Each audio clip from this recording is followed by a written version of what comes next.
Good evening, everybody, and welcome to tonight's episode of The Boys Play D&D. Tonight we have the boys. They're running through a old school classic dungeon, which I may have revealed to them at the end of last stream as being a kind of a reworked version of, or a reskinned version of the Tomb of Horrors. So somehow, and I'm actually surprised they've made it as far as they have gotten closer and closer to the tail end of this dungeon without losing any of their party members.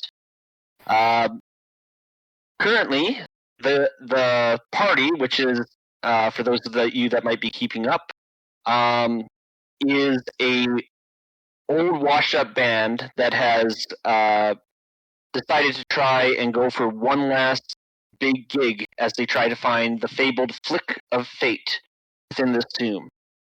Upon entering this tomb, they've managed to avoid many deadly traps, and they currently find themselves in a large room with plenty of columns surrounding them. They did battle with a couple flying swords and flying shields, and they also managed to find and pocket a mysterious orange gem, which appears to have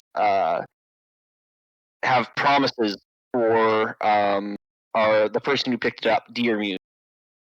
They checked a couple rooms, one of which was empty, one of which was filled with the swords and shields, and they finally checked one last room in this gigantic chamber and found a wrapped up mummy. Going against his better judgment, Oran decided to grab a gem that was sitting within the eye socket of the mummy, and, as a surprise to everybody when this happened, the mummy got up and decided to try and attack him. So that's where we're left at this point. Usually at this point, at the start, since we tried to have this to be a pretty since it's a bunch of bards playing band stuff, I have a lot of classic rock that I like to play. I will usually post this into a watch together that we have because of DMC issues. So we are going to have that posted in the chat, and if you would like to listen along with us, you can do that. So with that, I will have our crew actually roll initiative as a mummy begins to rise up from a slab, and I guess we would have Doug and Oran, you guys would be in the room with it, rise up from a slab and begin to move menacingly towards you guys. And you guys are rolling real good initiative. The mummy did not. Is that everybody? I haven't rolled yet. It's still opening. You're 60, right? Yeah.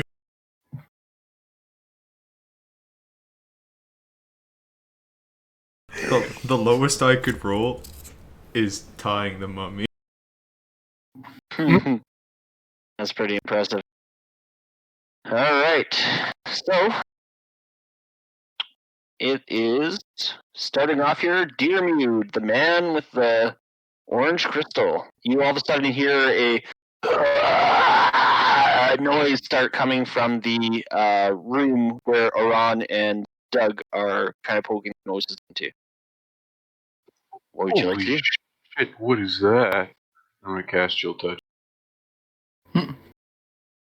Okay, you would have to move into a better position to cast Chill Touch. You cannot see the mummy from here because it is a room.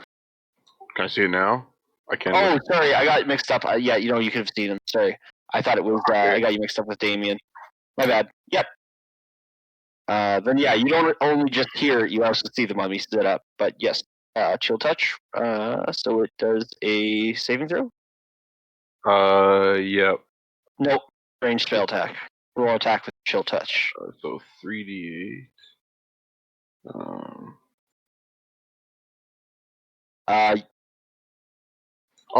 You need to roll the attack for it first. See if it hits.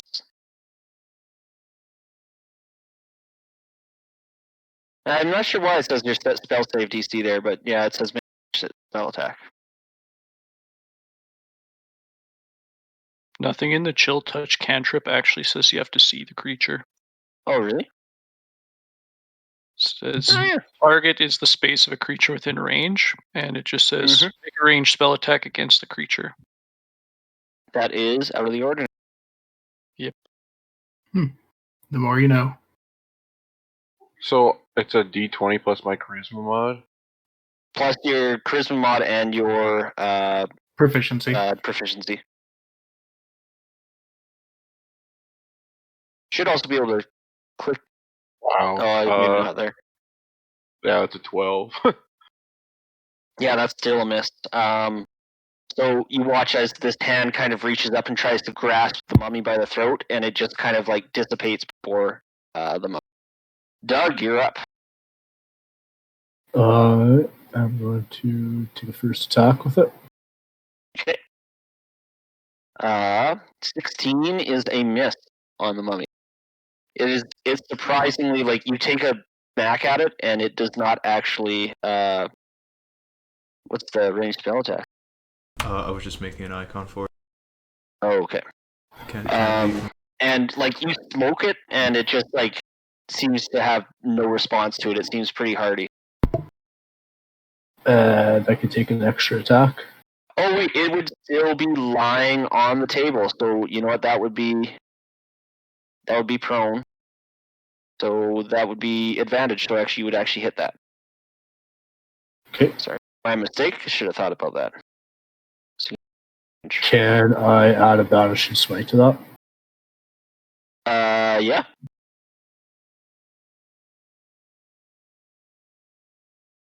That is a charisma.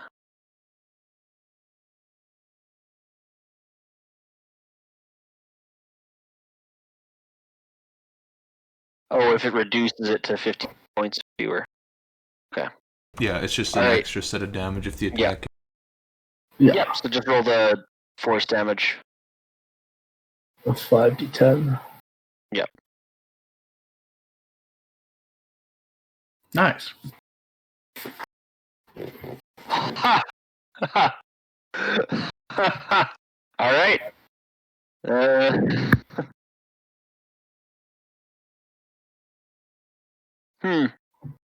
Let me check something. And that is a magical weapon, right? Yep. Yep. The flame tongue.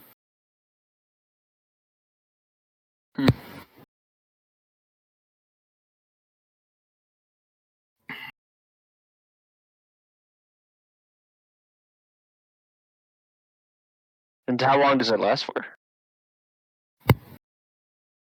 Until the spell ends? It's How long is 1 the minute. spell? 1 minute? Yeah, here's the spell card. Oh, sorry. That's interesting. Okay. Okay. You give it a big old smack, and as you do, you see that the fire that's kind of licking the bandages appear to be very like fire resistant and preventing the fire from really catching. And you sit there and say, "Oh, that didn't really make as much as I would have hoped." And all of a sudden, you just see the mummy disappear in a puff of dust, and it is banished. Holy shit, Doug! Haha. Yeah, Dave, let me read That's you a nice pretty gem you have now. Damien's just over here listening to the shield bump the door, wondering what the fuck you even can still happened hear it over there. smacking into the wall over there.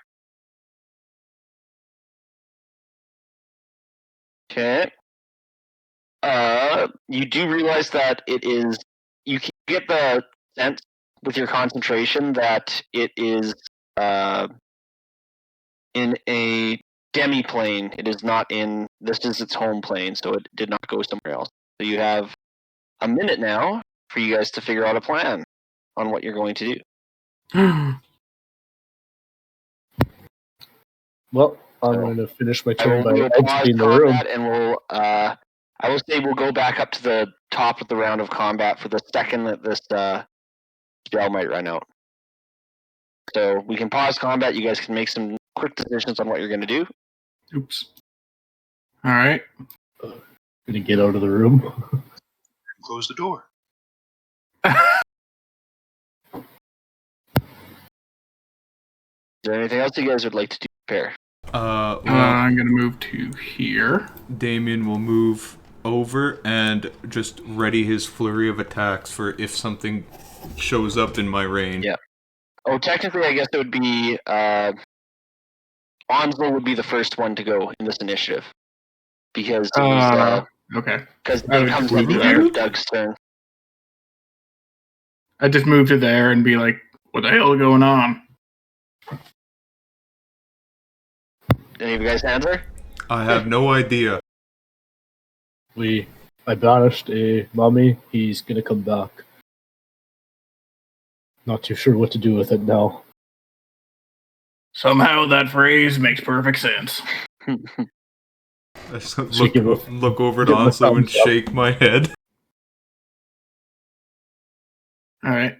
Yeah. I guess I would dash over to here then, just to get better line of sight. Oh, by the way, we'll keep rolling with this.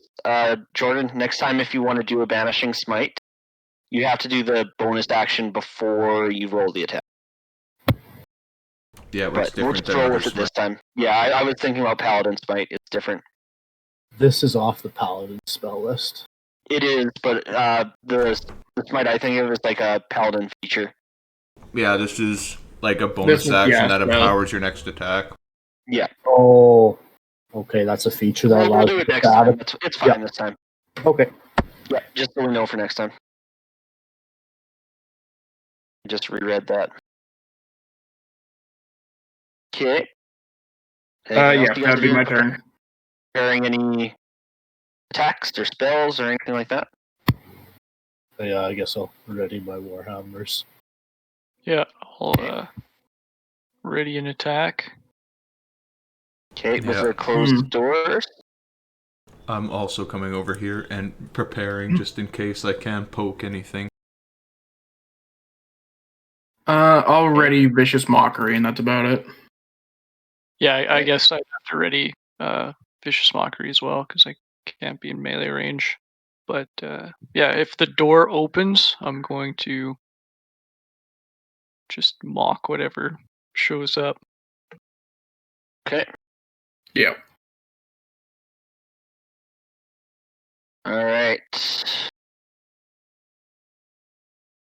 Okay, so we get to the very last second, and Doug, you start counting down like 10, 9, 8, 7, 6, 5 until the mummy appears.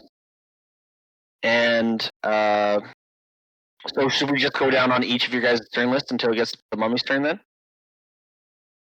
Or how do we want to do that? I guess would just say it appears and it's its turn, and we're all sitting here with our actions ready. Okay. Unless Okay. anybody, I guess, wanted to do anything specific, but No, I think we're good. Yeah, it works. All right. So you guys wait for a moment, and there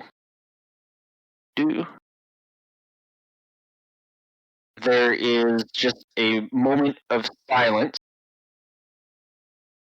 in the.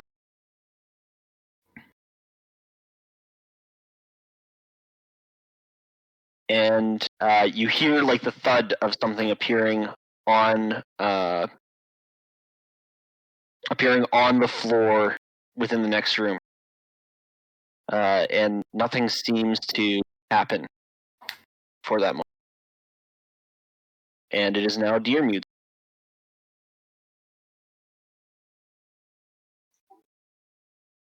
It's back. And what are we doing? Because sorry, I was on the phone. People repairing attack, stuff like that, for if it comes to the doors. All right, if it comes through the door, I am going to.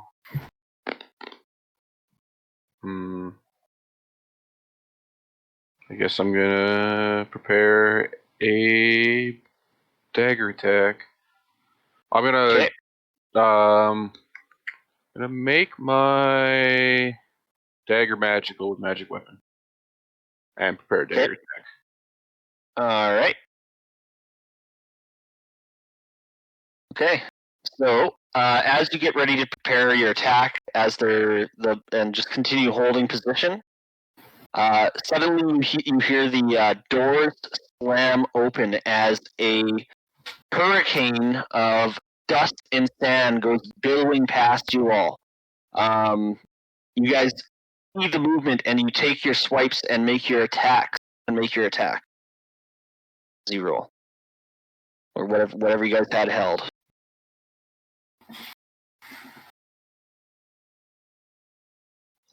Damn it.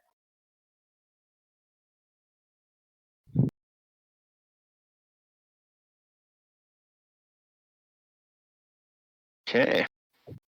So you guys Wait.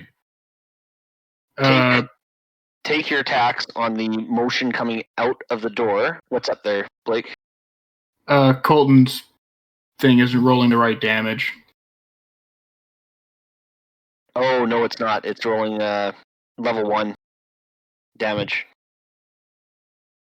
At the end of the day, it doesn't matter because as it uses one of its legendary actions, or 2 legendary actions, as a whirlwind of sand comes pouring out through the door. And as it does, the Mummy Lord is immune to all damage. It can't be grappled, petrified, knocked prone, restrained, or stunned.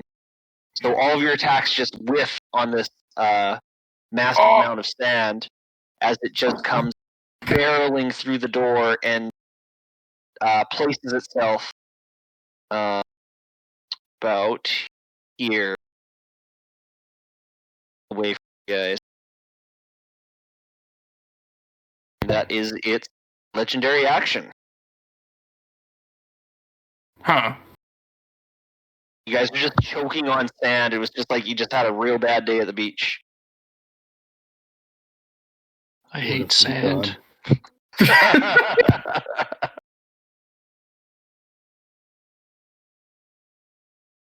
Okay.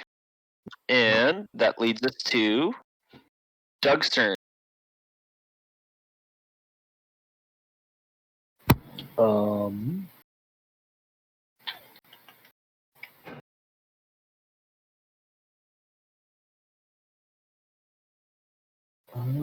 don't know yet. I'm gonna try this. I'm gonna cast Crown of Madness on him. The other thing that we will have to do here, because of the light stuff, probably should have figured that out beforehand, but Dear Mute, where would you have your dancing lights right now? I don't think he has any, but Damien's would not technically Oh, exist. sorry, Damien. Not technically exist? Yeah, the only light we would have would be the Flame Tongue Warhammer. Okay, sorry, I'm gonna fix up.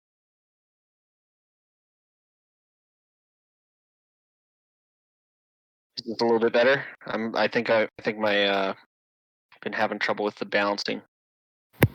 Sorry, what was that, Brian?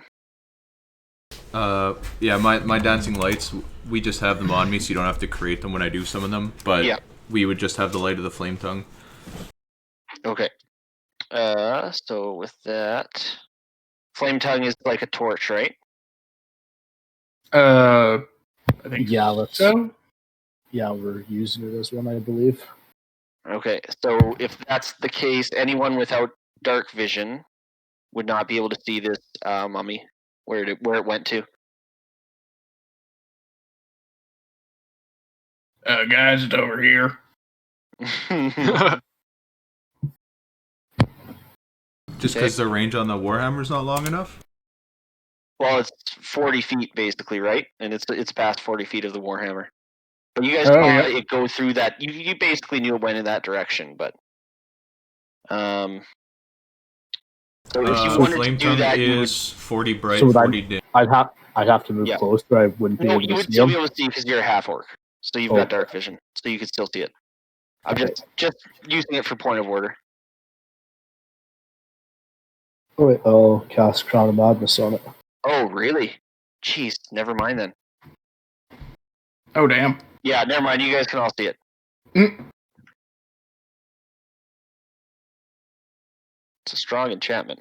Yeah, that's pretty nuts. It Okay. is rare. Yep. Okay. So yeah, you can do the cast, and it will roll. It's saving throw. With advantage. Wisdom, right? What's that? It's a wisdom roll. Yeah, It still yeah. fails though, Ooh, even with advantage. nice. Okay. And I will.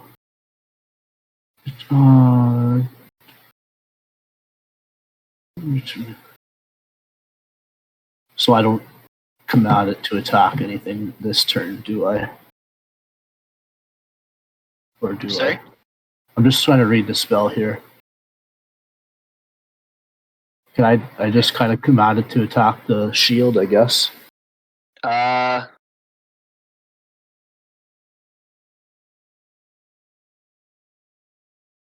Or mentally choose the shield.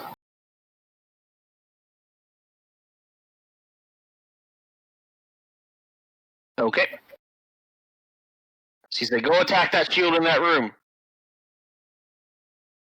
And it looks over to the room for a second there. The downside to it, though, is that it will not be able to reach the shield on its turn, so it will act within its usual method here. Oh, Yep, the part where it says the target can Yeah, act normally okay. on its turn Yep. if none are within its reach. So. Okay. Yep. All right. Onslow, you're up. All right. Okay, good. I'm out of range. I'm going to look at the Mummy Lord and say, I once told two OTLers that they were the dumbest and ugliest things in the world. After meeting you, I think I need to go apologize to them and cast Synaptic Static on the Mummy. Okay. I'm not familiar with that spell. It's basically psychic damage fireball. Okay. Oh my god. If it fails the save as well, it subtracts a d6 from its rolls as long as I can maintain concentration. I think. All Or right. maybe it just makes another saving throw. Score of 2 or lower. Affected. Oh no, I think it just happens. Hang on, let me look.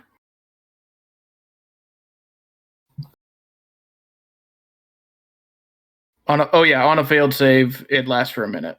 Okay. So it's Constitution saving throws to maintain concentration.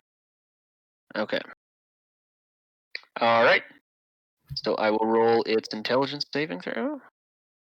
No. It is just confuzzled. You can see it just shaking its head in confusion. All right. And it takes 25 psychic damage. And Alright. then I'm gonna back the fuck up. And just go, it's over there. And that's my turn. Okay. That leads us to just a second. Yep. Damien's turn. Alright, I'm gonna move over one and summon my dancing lights. Mm-hmm. And I'm just gonna kind of spread them out down this hallway in the mummy's direction. Gotcha. And then, what's the range on a thrown dagger?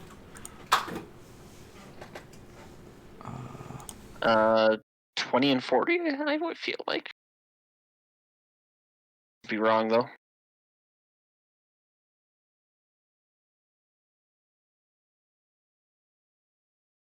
Let me look it up.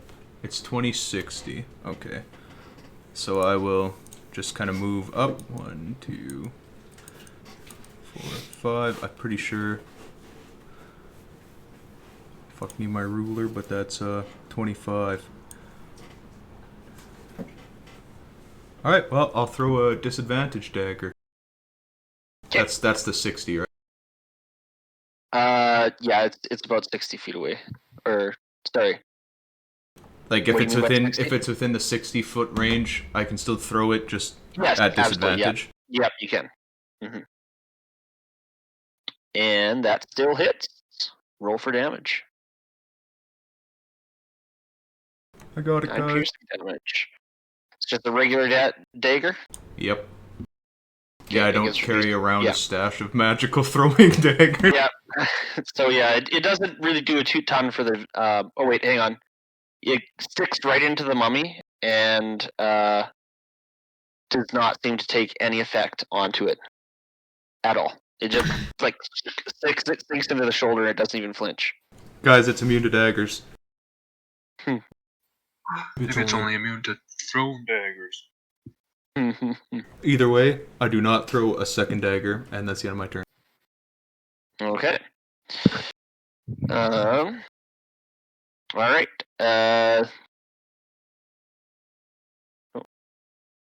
Why did my screen go down there? Okay. Ron, you're up.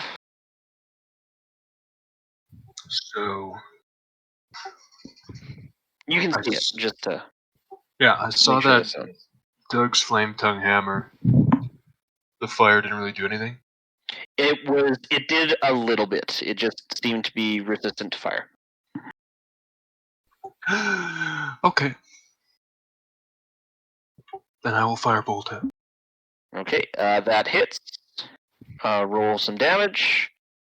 So it does 3 points of damage to the Mummy Lord. All right. That's it. Okay. Slash, you're up. I'm just gonna say,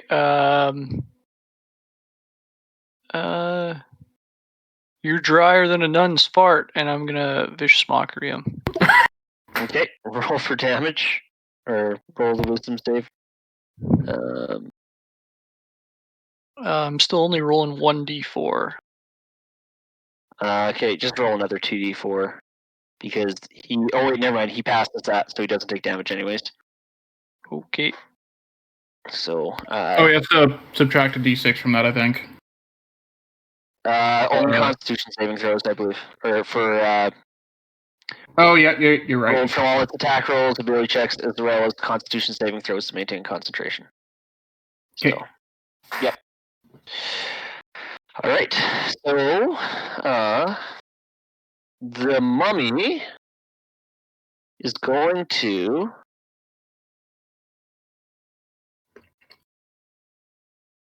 Test roll.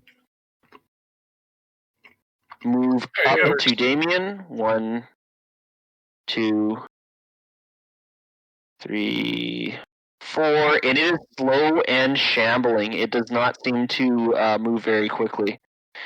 But it is going to kind of look over towards Damien, and it will.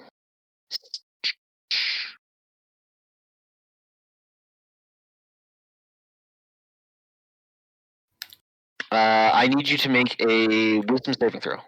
As it goes right up to you, and all of a sudden you see this gleaming look in its eyes. All right.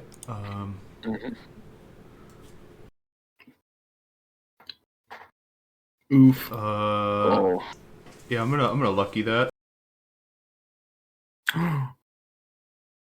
Using your inspiration. No, my lucky. You can lucky. Oh right, your saves, feet. right? You took the feet for it. Mm-hmm. So you start to look this thing dead in the eyes, and it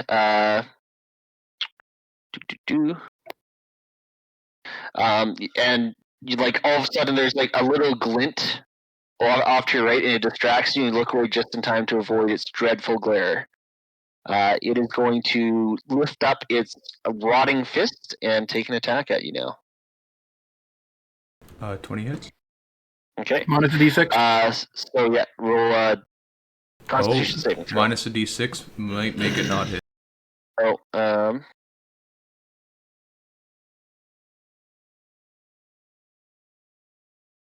It does not hit. Yeah. It does not hit, and it just like it kind of raises its hand, it's like, oh, what am I doing here? And kind of lowers its fist confusedly. Okay. Dear Mood, you're up.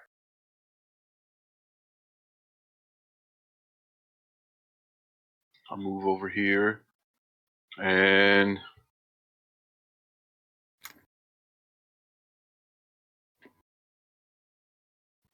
I don't know what I want to do here.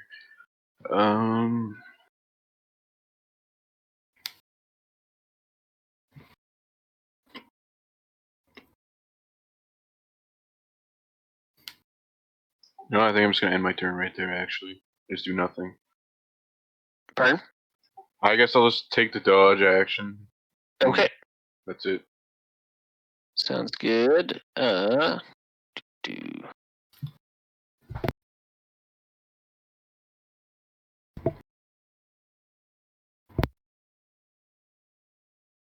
Sorry, I'm looking at my options for legendary actions here.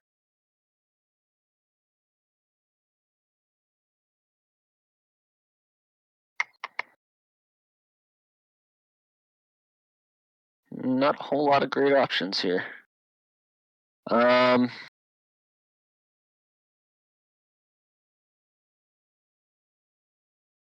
it's just going to use its one legendary action to make another attack at Deermute. Make another Rotting Fist attack. At Damien. Damien, sorry. Darn D's are getting me. 13 only, so that is not going to hit. Correct. Yep. Okay. That's his turn. Or not his turn, it's his legendary action. Doug, you're up. I'm going to. Yeah, it's 30 feet. Run up to here. And I'm going to make some attacks. Okay, roll your attacks. First attack misses. I'm going to take my extra attack. Okay. Second attack hits. Roll your damage. 13 bludgeoning. And 6 fire. So you take a shot at its kneecap and it like starts to buckle. And you can see there's just sand just pouring out of every like little bit of bandages around it, and it is looking incredibly hurt.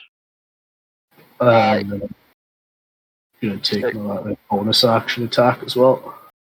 Okay, isn't the extra attack a bonus attack, or am I confused? I thought with the 6th level College of Swords, I could make the 2 attacks. Oh, right. Sorry, I forgot about that. Yep. My offhand to make an attack as well.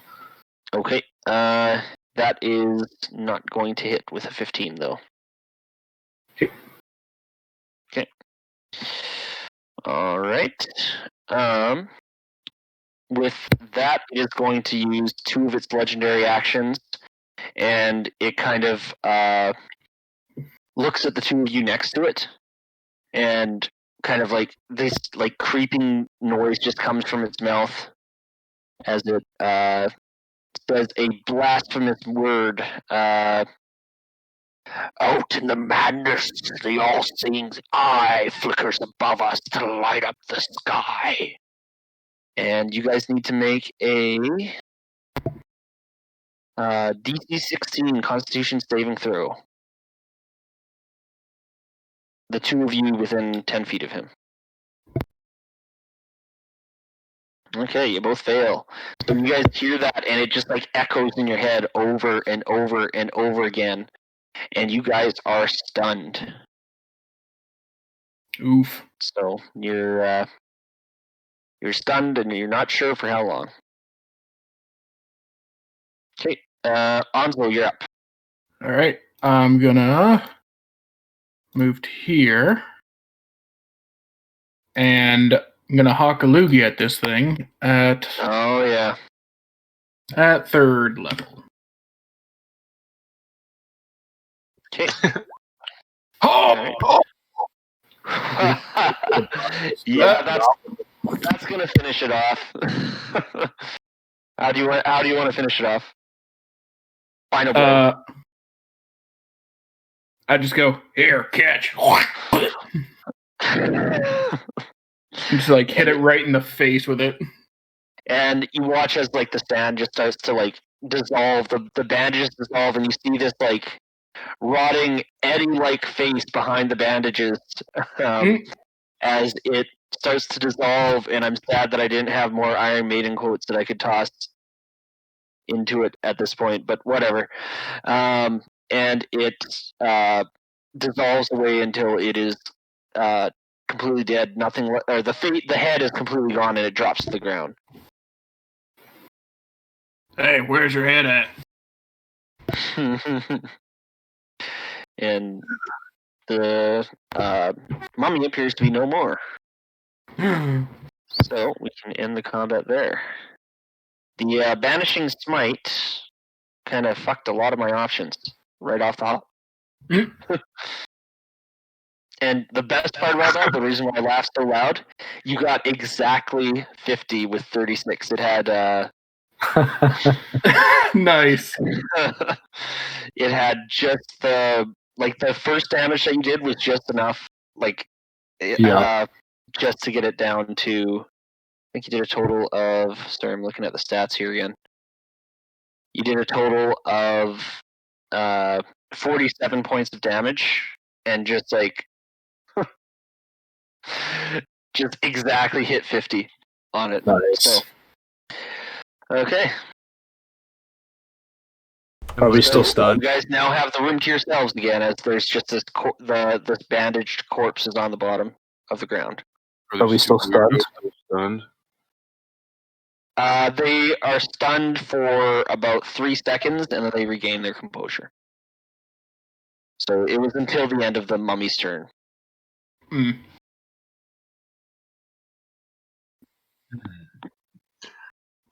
So we've checked all these doors up here. Yeah.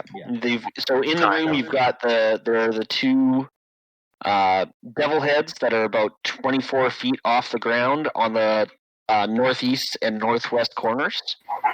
You check the 3 glowing doors to the north end of the corridor. You check the pile of refuse in the southeast corner.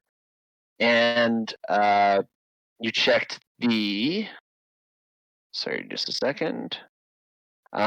You kind of left the big throne altar to the south. You kind of left that alone. It's up on a large dais. Well, I hate to say it, but I think the only thing we have left to check in this room that we can access right now is the throne. Was there anything else on the mummy? Do a quick investigation check.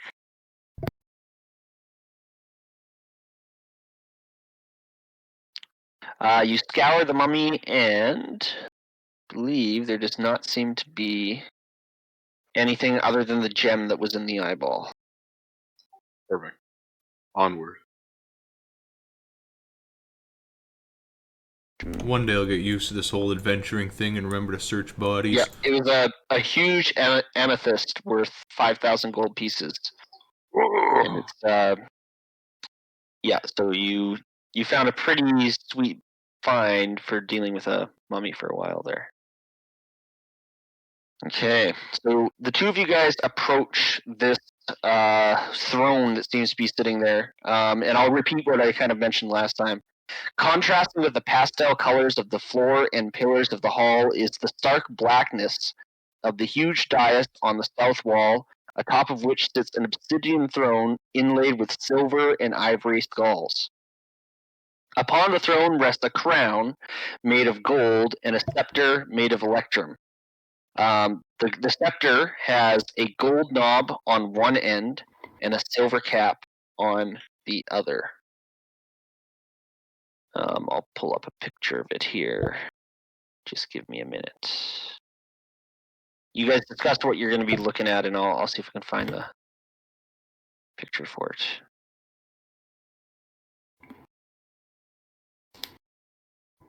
what's the plan? Well, Damien's a massive pussy, so he's gonna wait for Balls Mahoney Doug to touch everything. Or Deermude. Deermude also is or touching Balls stuff. Mahoney Deermude, yeah. So that's what you see. Ooh. Oh, It's metal as fuck. Oh yeah. Medal for the Prince of Darkness. Wow, it looks way cooler than I even expected it to look. those armrests look pretty uncomfortable though. Well, I don't think that back would be comfortable either. Your head's just like bonking up against a skull. It's probably more of like a flex than anything. True. Well, Who's going to grab the scepter and the crown? Someone's got oh, all rock, paper, scissors, Deermude to see who goes and puts the crown on. All right. Wait, put it on? Why the fuck would we do that? At this I point, already agreed to this. there's so many things that are like either super trapped or not just completely normal that Damien doesn't even have any advice. He's just like, you guys can do whatever the fuck you want. I'm not gonna stop shit. Jack Island. Instead of rock, paper, scissors, we just gotta roll d20. Lower number has to put it on. Okay, Let Doug into this conversation. Alright, Doug's in. Anyone Doug else? just comes running across. Hell no. Do not do this without me. I'm just sitting here. I say I don't recommend this, but I'm not gonna stop you. Alright, ready? come on. Set, go. Somehow I knew one of you guys was gonna laugh when I said the word knob. So you Doug guys and Deermude played gotta reroll. three-man rock, paper, scissors for about a minute and a half until Aran finally beats both of you at the same time. Alright, Craig, Quintessential you know. One more. Roll. All right, let's go. Alright, let's go. Oh, And then on the Well, next round through, Deermude ends up losing out. Look, Alright, I waltz my stupid ass up to the throne. As you approach the throne, the air starts to get colder and colder. Is it cold in here or is it just me? It's just you. you're fine. I reach for the crown first. Okay, you reach up and touch the crown, and it is got very beautiful gems on it. Like there are tons and tons of gems inlaid into it. It is golden. It's a very pretty crown, and you are now holding a crown. I look back at the group. I shake no my way. head no. Put it on. I think it'll look good on you. I don't put it on. I shake my head yes when he doesn't put it on. Good choice. Alright, I'm gonna reach with my other hand for the scepter. Okay. You go and hold on. In one hand you have the crown, and now in one hand you have the scepter. Where did Put you the grab the scepter on. by the way? Wait, what? How are you grabbing the scepter? In the middle. Oh, I'm not grabbing it by its knobs. I don't trust them. Okay. You grab the middle of the scepter. Now you have a crown and a scepter. Alright, I run All off. hail King Deermude. Wait, why do we even want that stuff? Alright, I grab it and I run back to the group. Okay. I'm What's scared to be alone. your passive perception, by the way? 15. 15. Okay. Just so I know. Alright, guys. I don't know what to do now, but I got some cool stuff here. Did anything change in the room when he took this stuff? Not that you could see.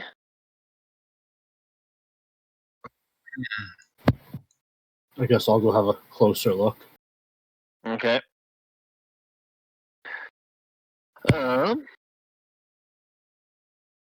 Where exactly are you looking? What do you mean by a closer look?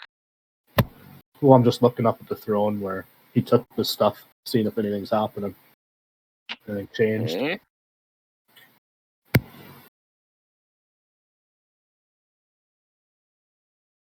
Just kind of standing from where you are, I would say that you do not see anything.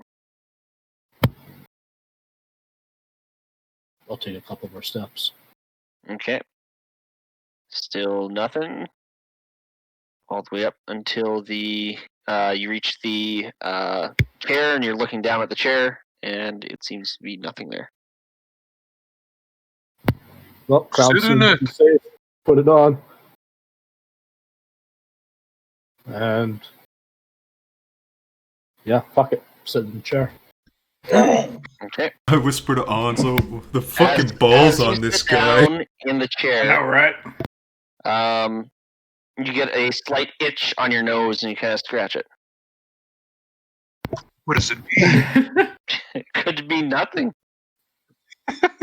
It's the chair, the throne of slight inconvenience. Yeah, Doug, you might need this. I run up and bring the crown and the scepter to him.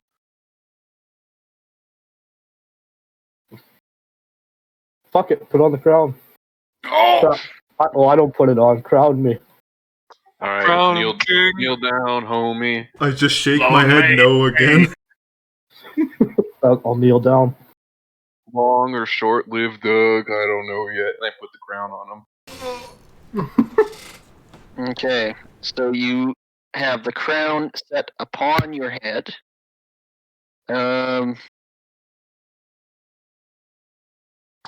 As you are bending over to receive the crown, at that point, that's when you do see with your passive perception, as the crown is placed on your head, at the lower front panel of the seat, you see a very small, a small replica of the crown inlaid in silver on the lower front panel of the seat. So just kind of as you bend your head down, and the crown rests upon your head. And as soon as it does, the entire room lights up like it is daylight. Whereas before, your dark vision only reached up to 60 feet, you can see all the way across the room, and you can see the door across the way. You also, as soon as the crown sits on your head, you realize that it can only be removed by touching the scepter to it, but you are not sure how that works. Oh! Oh no. Looks good on you, Doug. You always were the best instrument player of the group. All hail King Doug. Well, do we just leave it on your head, or what are we doing? Well, if he doesn't say anything, none of you guys know that it can't be removed. Well, there's something underneath this chair. I think we got to get this crown into it, but I don't know how to get this crown off my head now. You do. You just The rest of us take it don't. off.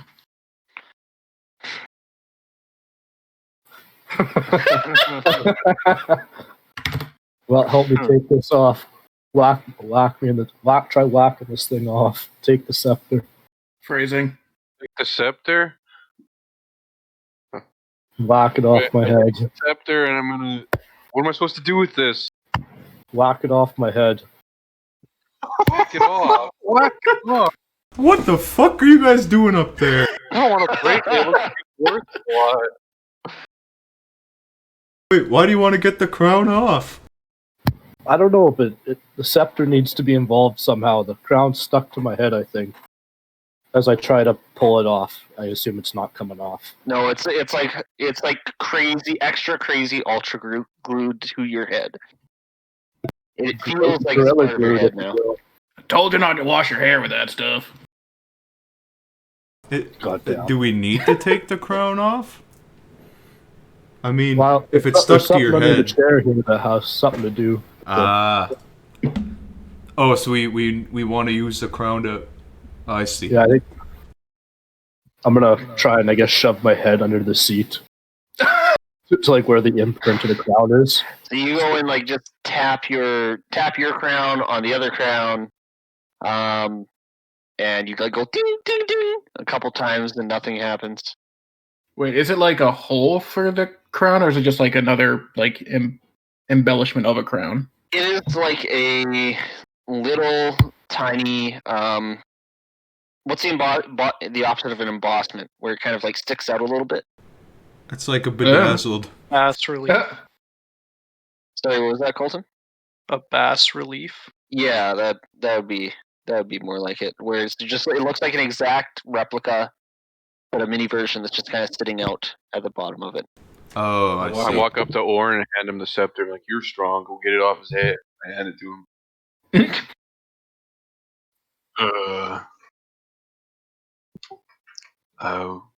Do you just want me to bonk it off? I don't know. He's already got brain damage. Probably can't affect him much more.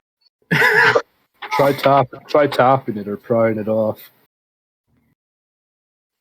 Alright, I walk up and try to push the crown off his head with the scepter. Okay. How are you pushing it off of his head? I want to know. Are you cross-checking him? Are you prodding him with one end? Are you just hitting him at the top of the head? What are you doing? I'll cross-check it off of him. Okay. You go and cross-check off of it, like all of a sudden you knew how to play hockey, and go, ugh, and you just like your neck just like snaps downward as if he like cross-checked you in the back of the head. Did the crown come off? No, the crown did not move. Sportsmanlike. Try using the knob. Which knob? Yeah, which knob, Doug? The one on the end of it. I think each one has a knob. There's a silver knob and a golden knob. Opposites attract. You gotta use the silver knob. It is a Electrum, I think you said? the rod is electrum. Oh. It has technically it's a silver cap, and the gold part is a golden knob. Oh, which knob do you want, Doug?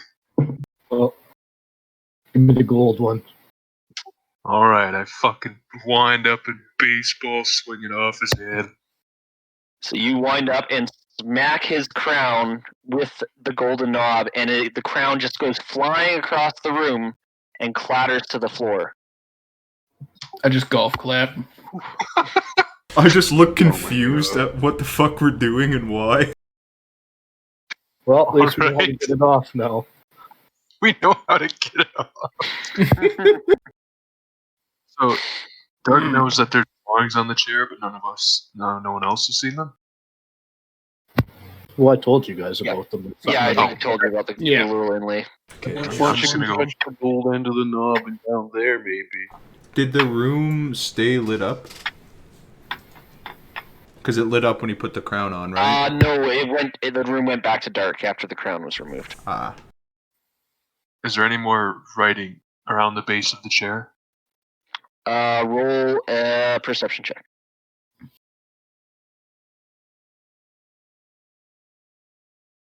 No, there just seems there seems to be a little bit of, from what you can see on the from the rest of the chair, it mostly just looks like that. It's just that you see that little dark spot, that little shadowy spot. That's where the crown relief is.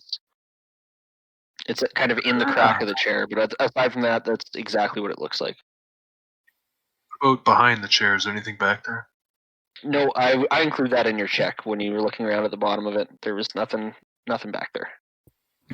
Even. Okay, never mind. And these skulls are actually on the chair, or is that just? Oh yeah, yeah. They don't appear to be real skulls. They are seem to be stone in the shape of skulls. Which I mean, it's an evil lich-like entity. You'd think he'd actually shell out for some real skulls, but I'm gonna put the crown on the poser. big skull's head. okay. You set it on there, and it just kind of bounces, and it doesn't really quite fit. The head's a little too small. The skull. The horns help keep it up, though.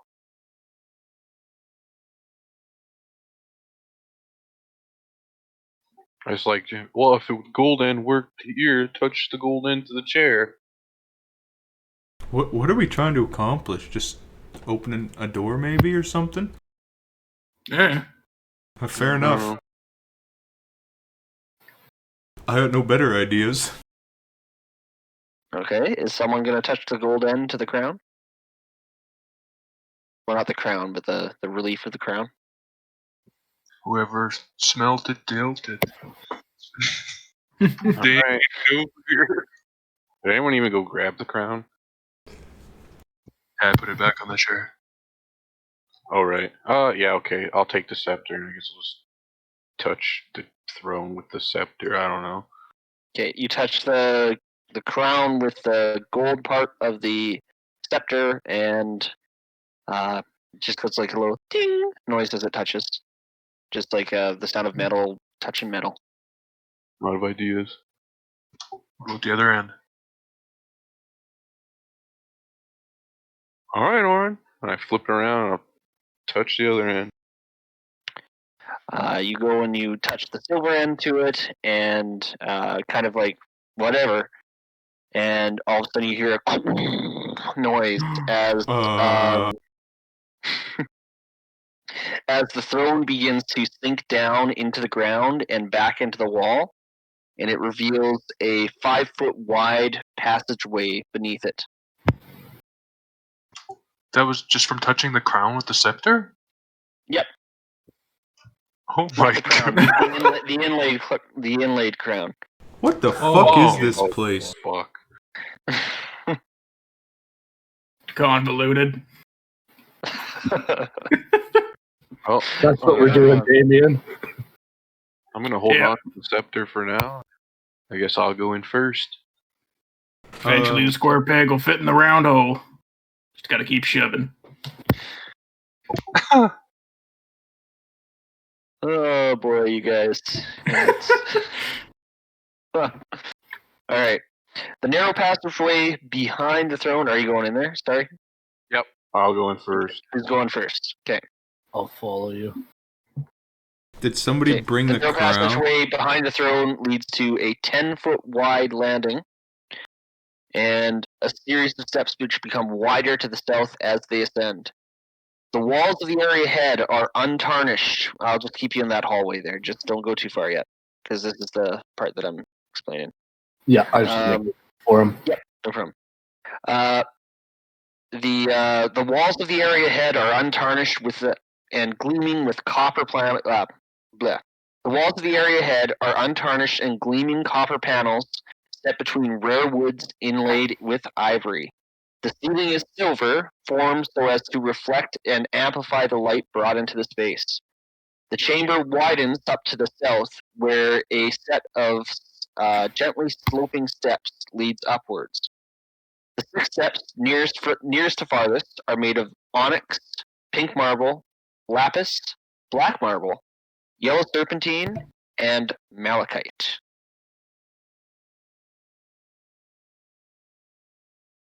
Wait, what were they? Onyx, Shit. pink marble, black marble. It was lapis before black marble. Yeah, onyx, pink marble, lapis marble, black marble, yellow serpentine, and malachite. I'm bringing the crown down here, by the way. Okay.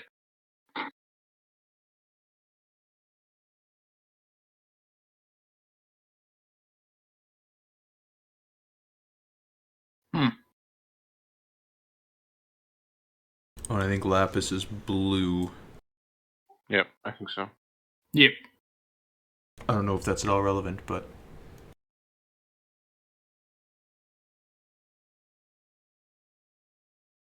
Alright, so we got stairs leading down to what looks like another door? Yeah, looks like a door. 2 doors or something.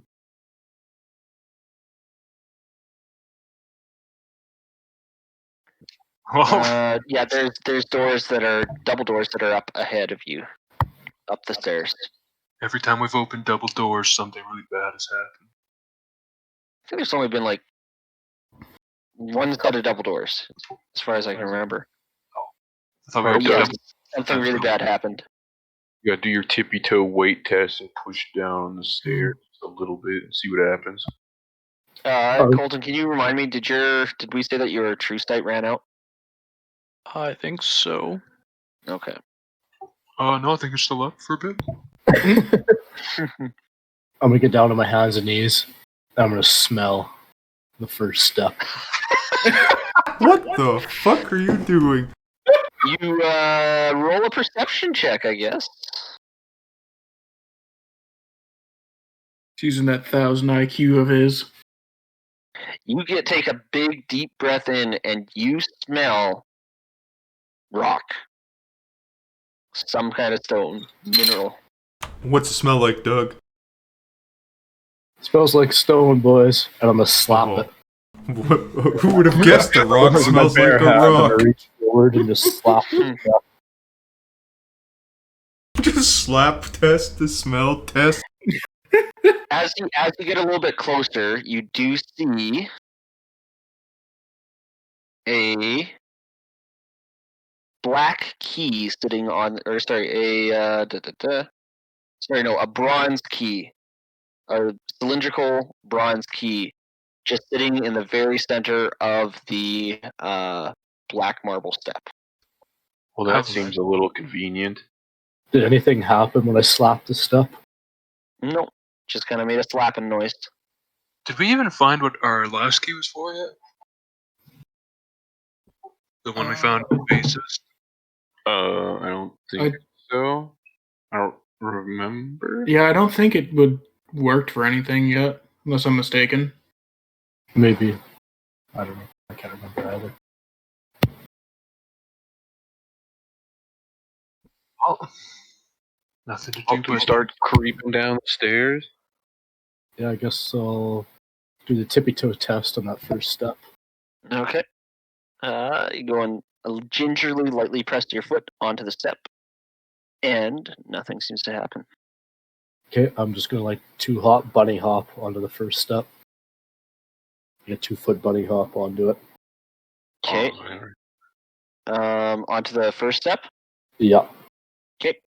You bunny hop onto the first step, and you get a sense of unease starts to come over you, but nothing else seems to happen. Just do the same one with the pink step. Tippy toe test. Tippy toe. You tippy toe test up to the pink step, and nothing seems to happen. And I'll jump onto that step. Jump onto that step, and something is just crawling at the back of your mind. Like, it's just like there's something isn't right in this room. Oh god. I'm gonna get the fuck out. And I'm gonna look back at the rest of the party and tell them to start touching the walls. Might be something on the walls, boys. This doesn't seem like the right way. What makes you say that? Because every time I go down a corridor, I've had some unease, and it's always ended bad. We sent Bono down a corridor, he ended up dying. Yeah, that's fair. If only we had Mage Hand. We do have a unseen servant, Ah, yes. Perfect. but if it's anything like the Bono situation, and I send the unseen servant up to the door and we're standing in here, we're all gonna die with him. Because in the Bono situation, wasn't that whole floor a ramp? Yeah, it was a weighted ramp, I think. Are there any drawings on the walls in this little square before the stairs? The walls. The walls are just copper panels set between rare woods and inlaid with ivory. So it is like copper panels that seem to be like it looks really, really, really fancy. Like, it is incredibly beautiful in here. Oh wow, it's nice in Like, here. very, very, very artsy. I'll take some notes for the redesigned dojo when I come back. Yeah, have the it would work well for the dojo. You still have the scepter? Yeah. I'm gonna put the crown on and see if anything happens. Put the crown on, and the room doesn't even light up. It appears. Oh, Maybe And, the hang on, let me double check something here. maybe the unease felt by Doug was because he didn't have the crown. Oh, actually, so yeah, you put the crown on, and instead of the room lighting up, you go blind. get this You thing cannot off of me. see I touch the gold. Mr. Ron Burgundy. Pardon? I touch the gold end to his head. And you feel the crown loosen on your head. Oh, I let it fall off. Okay. Drop the crown to the ground. What happened? I went blind. Well, that's the Is he opposite still of what blind? happened in the other room. Yeah, is he still blind? That's a fair question. No, he's not blind anymore. Oh. I kicked the crown away from me into the corner. All right, I guess we do an investigation of the little corridor and walkway we're in. I don't know, and then I guess we might have to go down the stairs anyways. Maybe the stairs. They're upstairs, not downstairs, sorry. Oh, Maybe the stairs gave Doug an uneasy effect because he didn't have any of the kingly belongings. All right, what happens if I touch the gold end of the knob to the stairs in front of me? Touch metal to stone and nothing seems to happen. Same thing if I touch the other end to it. Yep. Did we pick up the All right, key that's yet? not good. no, it's No still. one's picked up the key yet. My life has been nothing but despair. I'm going up the stairs, I guess. Okay. Does the door have a visible keyhole that I can see from here? Roll a perception check. All right, let me do that first. How the fuck do I lose my character sheet every time? Sorry, who rolled that? Oh, there we go. 18. You do see up in the at about waist height, there's a cup-like depression,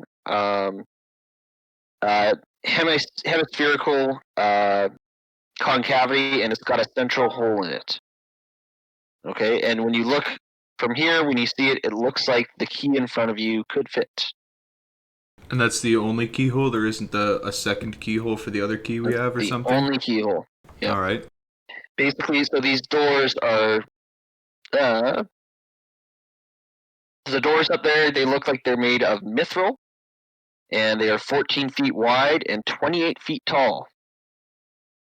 Jesus. Big doors. Technically, they would be valves, is what they would be, like a valve-like door. I don't know what that means.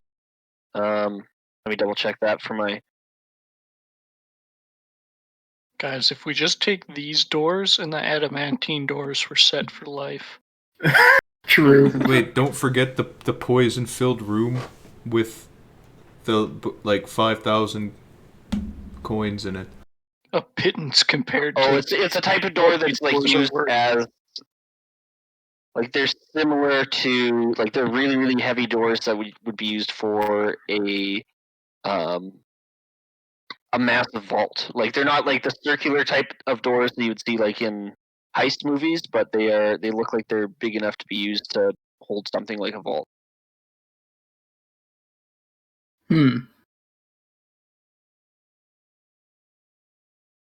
Interesting. All right, I'm going up the stairs, I guess. Yes, like a Zelda boss. Grab the key. Oh, I point out to the group that looks like there's a keyhole that this key would fit. I'm going up the stairs to the key. Okay, you make your way up. You step onto the onyx, and it feels uncomfortable. You step your way onto the pink marble, and you feel perturbed. You make your way to the lapis step, and I need you to make a. Let's see here.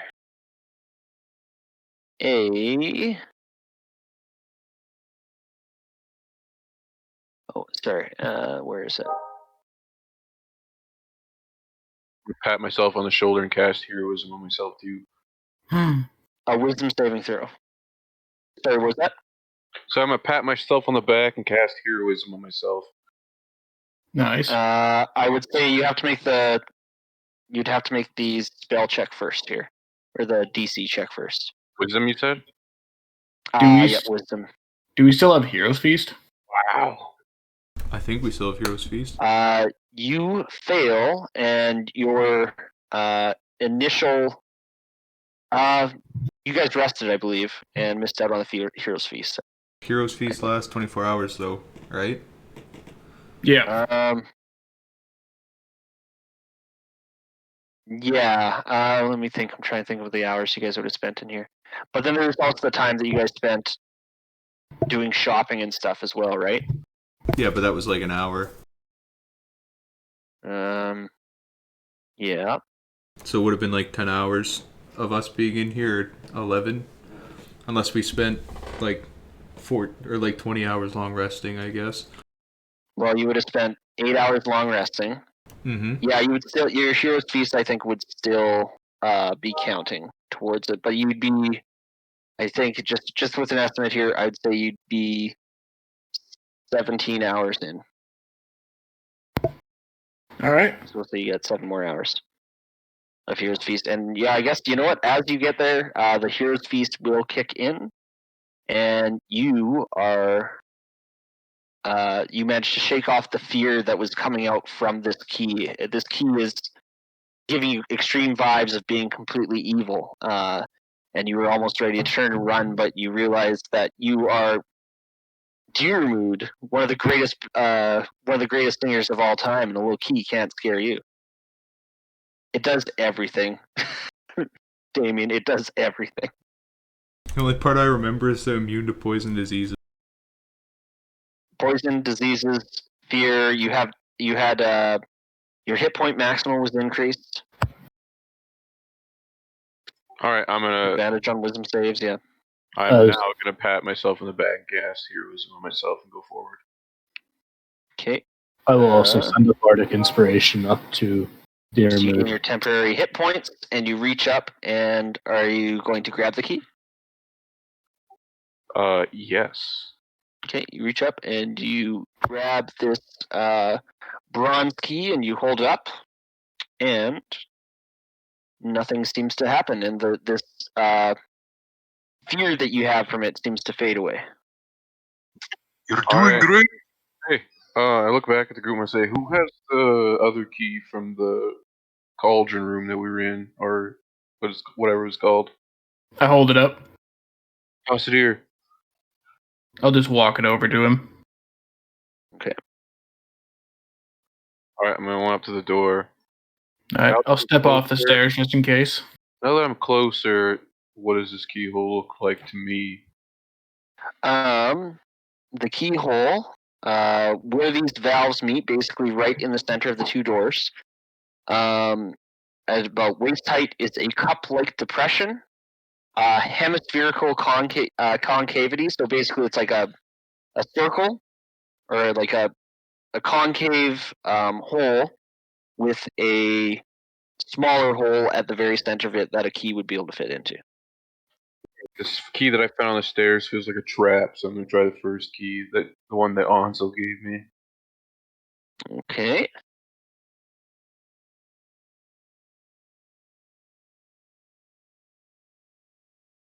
You reach out and you put the first key into the hole. As soon as you do, you get a large zap of electricity that courses through your body, and you take 7 points of lightning damage. Oh! Ouch. Alright. But a certain portion of that would go from your temporary hit points that you have from heroism. Yep. So I'm not sure what your proficiency is, but or your spellcasting ability modifier is that 5? Yep. Okay, so you only take 2 points of damage. Nice. And roll a concentration check.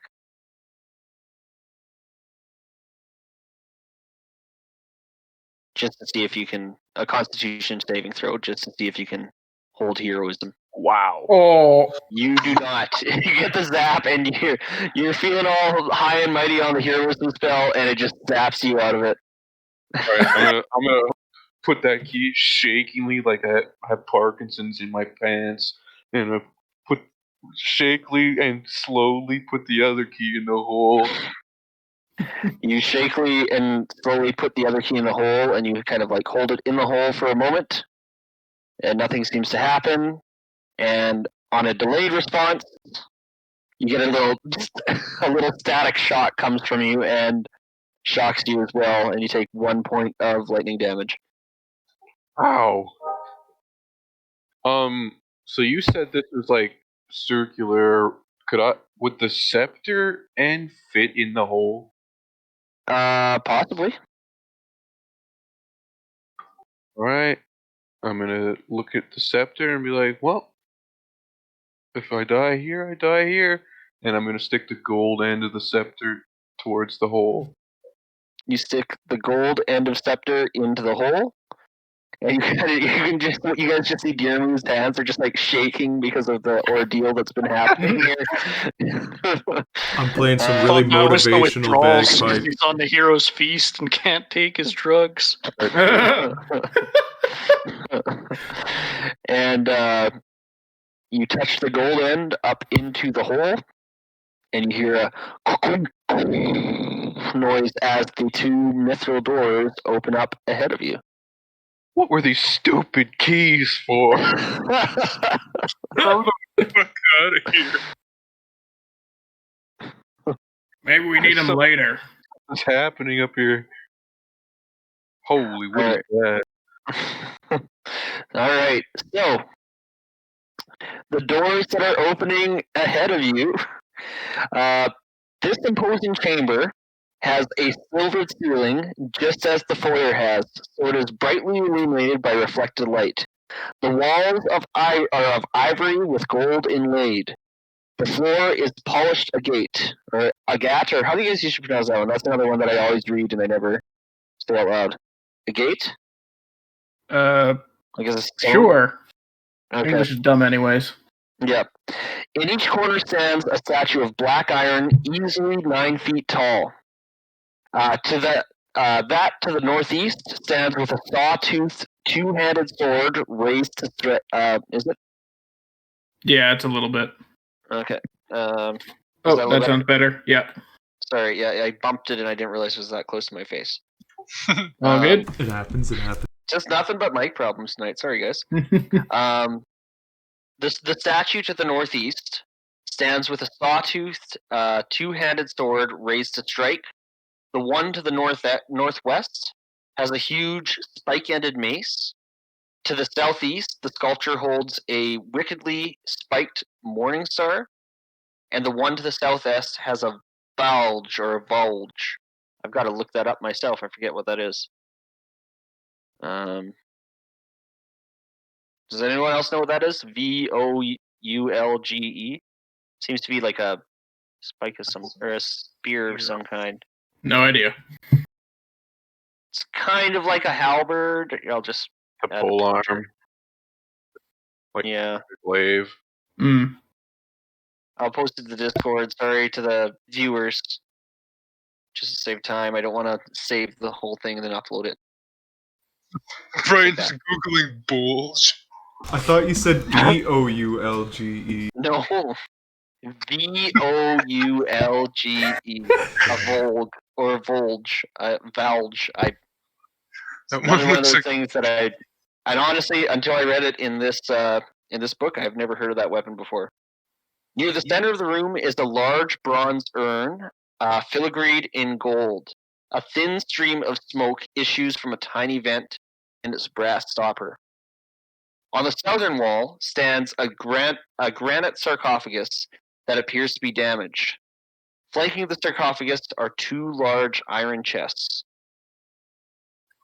no. Wait, we have two keys. I take the keys out, and like someone else is going in here. I am coming. Oh no, so far our chests opening have been snakes, giant skeleton, and mimic. Hey, you got some stuff from a chest there. You got the ring from a chest. That we had And the mimic had a needle in it that helped out Doug, so Alright, there's a high percentage chance that something bad is gonna There's a 60% chance something bad happens. 60% of the time, it's a trap every time. When I'm walking Do up I the possibly stairs, notice anything? Not that you can see from where you're standing. when we're all walking up the stairs, do we get that huge feeling of like doubt and dread No, that that everybody was from else the was key. feeling? No. Oh. Once you picked up the key, that was gone. Cool. And what's this? What And did you say? This big gold? technically, you shouldn't have felt that with the hero's feast to begin with. So that's on. Forgot about it. What was this big golden thing? In the center of the room, you have a large bronze urn filigreed in gold. There's little bits of smoke coming from a vent in its stopper.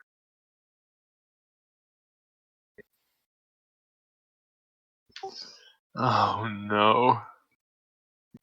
Which key did you give me? There's the Give me both of them. gold key and the bronze key. Yeah, I've tried both keys. It's your turn. Get a little zappy zap like I did. It's on you. Alright, I'm going close to this urn first. Pardon? Do I see anything special about this urn now that I'm closer? Roll a perception check.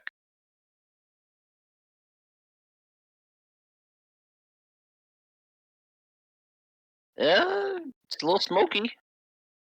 I'm gonna inhale some of the smoke. I shake my head no at the idea of that if I see him trying, but I'm not doing anything to stop him. I don't think he'll see you nodding your head then. Try and inhale the smoke, and it is smoky and quite warm. Like it's like if you've ever like actually inhaled hot air from a fire. Oh. But not bad. Well, yes, I go up to this chest. Do I see a lock on it?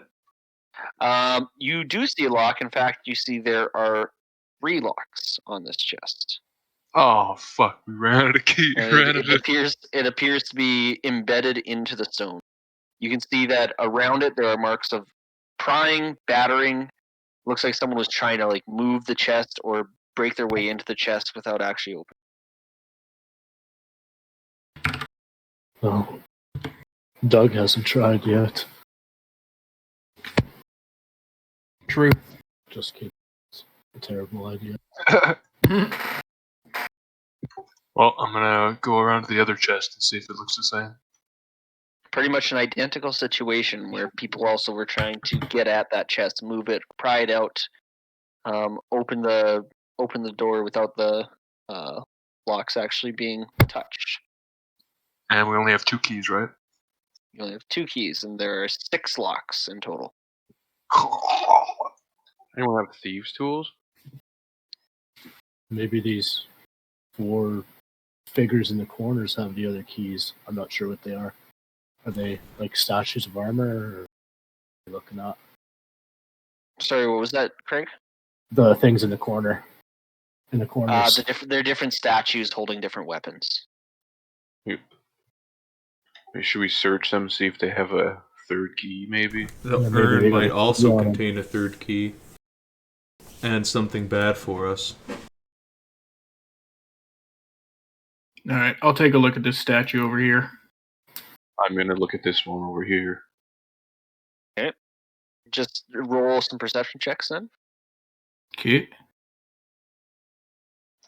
Craig, what's your inspiration?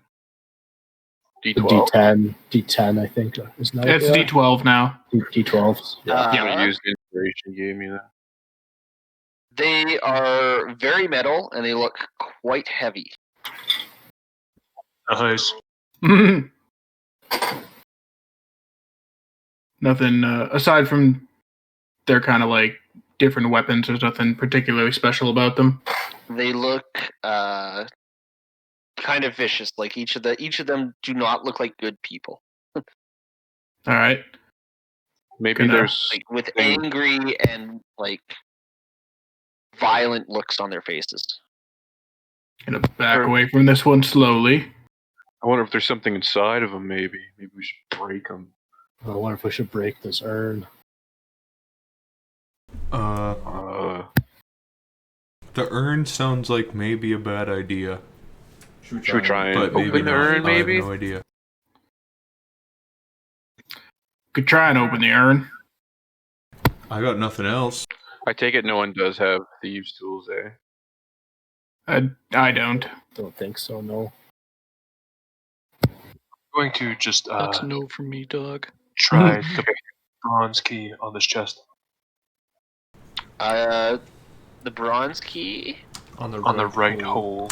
on If I see him trying to open the chest, I want to walk over and ready my rapier for more snakes.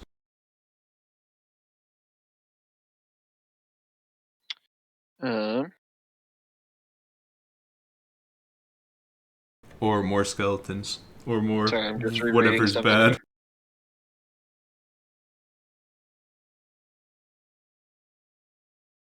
The key does not fit the lock. Like, it's too big. Try to shove the gold one in. Also too big. Are the other holes the same size? Nope. Most of the locks all seem to be very similar in nature. So they're not the same size, but they're similar. They're not the same size as the keys that you have, but each of the locks are similar. Oh, these keys will not work. Alright, Is this what we have a dug for? I back away sad that I can't stab more snakes. Well, we could try the urn or the sarcophagus, or something with the knights. Let's leave the sarcophagus for last. Okay. Probably another Probably mummy wise. in there anyway. Guess we'll check this urn for traps. Gonna inspect it. Okay. What exactly are you looking for in traps? Like, where are the traps that you're looking for? On Like, the is it- platform it's sitting on, is there- or are you is looking there a on lid? the... There's a lid for this thing? It's a stopper. It's kind of like a Like a cork kind of deal? kind of like it's like looks like a large bottle of like stocky, Oh, okay. where it's got like it's a large urn. It's got a large stopper in the top of it, and like if you think about like a traditional stocky bottle, so you've yeah, got a I see what you similar mean. cork, and there's Oh. a small vent at the top that's allowing the smoke out. I'm gonna take the dull end of my hammer, like the handle end of it, and I'm just gonna tap it with the handle of my hammer. Okay, how hard are you tapping it? I don't know, like someone would tap a pencil on the desk. Okay, enough- Like you're enough tapping- enough to make a ting. Like if something's in there, it would wake it Mhm. up. But I'm not trying to break this thing. Alright. all right. Okay, you go ding ding.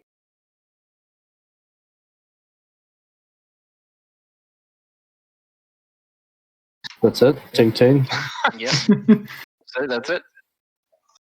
No I say you response. give it a bang bang. Doug smash. Oh, don't smash it. Let's just open it. I'm That's gonna a fair point. okay. I guess I'll take the lid off. You take the lid off, and as you Come take the out. lid off, smoke billows throughout the chamber and just kind of flows out onto the ground, and you see this this small gout of flame starts to pour out of the top of it and get higher and higher and higher until you see a large spinning shape comes flying out of the urn. And you see, sorry, just a second. It's Robin Williams. Actually, the way it spins is very reminiscent of Robin Williams. A large red form, though it kind of looks like Jafar, comes floating out and then lands directly in front of Doug. And there you see in front of you a large creature. And it's got its arms crossed to you, and it kind of nods towards Doug. Oh, I've been in there for quite some time. I was nervous that you were going to jostle my home a little more than that. Oh The no. little tap was nerve-wracking. Well, I just wanted to wake you up. I didn't want to scare you when we took the lid off. Wanted to let you know we were here. Who are you? This creature appears in front of you. Ooh.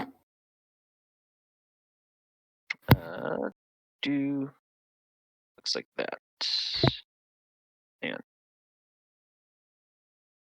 Does he enjoy our bagpipes and fiddle? I don't want to show you the full picture, but it is an Afriti. If you look that up and give that a quick Google. It's got a large scimitar strapped to its side, and it's got piercings and like small little horns and this vicious-looking face as it looks down at you, Doug. I appreciate the care taken with my prison. Now, in spite of that evil, necromantic, metal motherfucker, Boruzo, I have the ability to grant you 3 wishes there, green orcish man.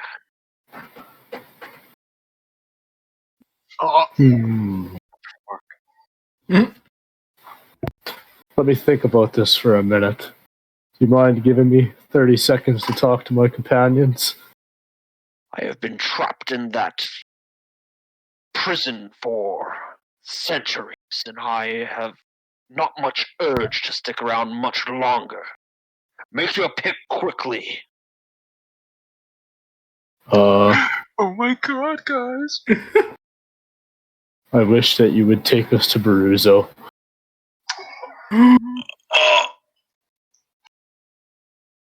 Okay. You could have just wished for the flick.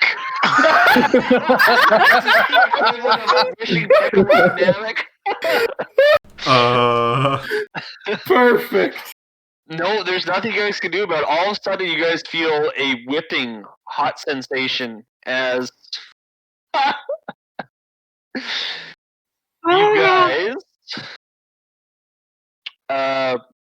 find yourself like the smoke fills the room, and you find yourselves coughing and spitting as each of you finds yourself placed within a new chamber. Just give me a second here, and you know what? With that, I might take a break, and we'll. Damn it, Doug. Yeah, we could take a 5-minute break. This reminds me of the time that somebody got kicked into a portable hole with a bag of holding. That. I expected you to wish for the flick, and he wasn't going to be able to move the flick for you, but this is within his power, I think, so. Huh. The more you know. Alright, so, like, 5-minute break? Let's go with, a 10-minute break. Let me just make sure I know what I'm doing with this next encounter. Sounds good. Okay, or the next room, there may not actually be an encounter. Who knows what's going to happen with the Afriti. Okay. Yeah, we'll take a break, and I will. We'll talk to you guys in a bit.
Hello, everybody, and welcome back from our break. The boys have just made their way through a large columned room, fought off a mummy lord, made their way up some stairs, made their way through some very heavy doors, and found a genie that has now offered to grant them 3 wishes. With the first wish, before any deliberation from anybody else, Doug, with his impulsive self, wished to be brought to Boruzo, the owner of this tomb. The genie nodded, and smoke filled their vision and then dissipated as they find themselves in a hallway with the genie standing behind them. He slowly raises a hand and points towards the wall next to Oran and Deermoon. There. There's a secret door there. I could not put you any further because it would crush you. Now, any deeper in there, even my magic cannot penetrate. Huh. There are 2 keys in this tomb that will help you move forward. Since I was not able to take you to where you asked, I will give you that piece of insight that those 2 keys must be used. Are these the keys? Do they hold up the bronze and gold key? Yes, those are the keys. Hey. He just kind of stops and kind of waits for the next possible wish. I just look at Doug. Whatever you want, Doug. I'm just gonna cold shoulder and slightly ignore him and kind of urge for Orin to hurry up and figure out how to get through this wall. Wonder what would happen if you wished for all the treasure we found so far to be gathered up and teleported out of the tomb. I mean, it is a wish, and this is a genie, right? Get him to teleport it to our I am fucking not hideout. a genie. I am an Afriti.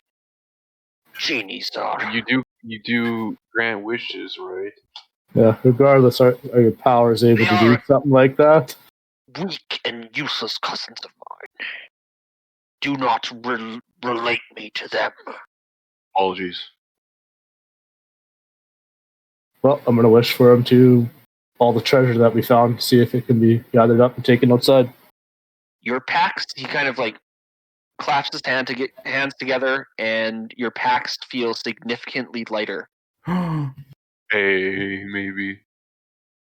Simple they teleport and nearly paltry wish for my powers, but I will accept it nonetheless. What? Are you enslaved? Are you trapped to that urn? So after my next wish, you will be free to be gone, and you won't be trapped anymore. To my home plane, where I shall continue to live my life. What do you do on your home plane? Might be somewhat different from what it was like when I left, but I shall try to gather and amass myself a fair amount of wealth and power so that I may have slaves of my own. Speaking of power, Doug, wish for us to have more power. Wait. Where outside did you teleport all of our treasure? Directly outside the front door. Oh, yeah. Perfect. You just drop it outside somewhere random on the globe. That would be hilarious. All right, Doug. I am honorable. I do not force myself to. I do not force myself. I do not try and twist the words of my saviors. Well, I'm gonna wish for you to inspire us all, to make us all stronger. Doug, wish for us to be level 20. Just kidding. You wish for me to make you stronger. As a group, all of us stronger. Yes. It can be done. Oh, he's gonna form us into Ultron. I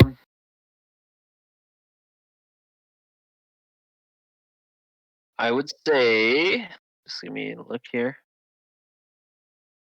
With the vagueness of the word and not a lot of direction, he's not trying to fuck you this way, but I will say each of you get +1 to your strength score. So even if you're at 20, you can actually +2 to your strength score. So if you're at 20, you can hit 22 for your strength. Oh my Everyone gets god. +2 strength, and they are now stronger. You guys feel like you guys kind of feel your muscles your muscles aren't what they used to be, but they almost feel a little more youthful in this. So I will say, yeah, with that wish, you guys each get +2 strength. Well, Oren, Can that you sure exceed you're 20? really tight. Pardon? Can that exceed 20? It can exceed 20. Holy It is the wish shit. spell. Should have asked for Nice. infinite strength. Feel like I'm now slightly average in strength. Same. I feel like I could stand straight. Now with my final gift of thanks, I shall take my leave. What's your name? He just puffs in a puff of smoke. All right, He then. wanted to share his name. I can't remember if that's just demons or if knowing the name of a genie. I can't remember if that does anything, but I'm gonna go ahead and guess that it might. I haven't looked up that much on genies lately, but Fair enough. Alright, what the fuck did he mean by he couldn't put us any closer? The door would be crushed. I don't know. Alright, Oren, you got the keys. You're up. I tried the last room. Alright, someone else step on up. All right, I'll Gives do out. On's something. Doing something, yes! it. Fuck you guys. I'll get over your way. okay, Anzo, Alright. you move up. Which key are you using? Is there anything on the wall itself? Is it just a You wall? look at the wall, and there is a small opening that is metal lined, and it looks like a keyhole. All right. The two keys are pretty much identical, except for the metal they're made out of. One is gold and one is brass. The brass one, or sorry, bronze. Try the gold They're a one. little Gold's bit been different. good They're this they're a entire. little bit different. It's not like they're about the same size, but they've got different shapes and they've got a different handle. Okay. Gold's been good the entire time. Yeah, I was gonna try that one first. Yep, I'll try the gold. Okay. Try the gold and Except the treasure chest that spawned a giant skeleton. Oh, I was True. I was in the Good bathroom gold when we thing. did that, so I didn't know it was gold. Well, too late now.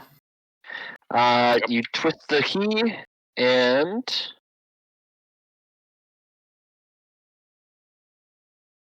you put it in the hole and nothing happens. You try and twist it and it doesn't twist. All right, we'll try the brass or bronze key, whatever it was. As soon as you pull the key out, then all of a sudden you're noise as about 10 feet of stone wall starts to sink down into the floor, revealing another adamantine slab of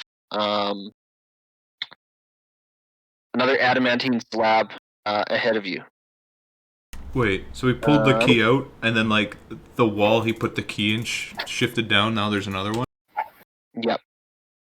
Huh. Beyond the door is.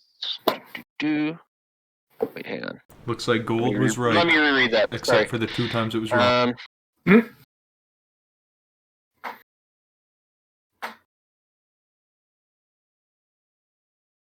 Just a moment.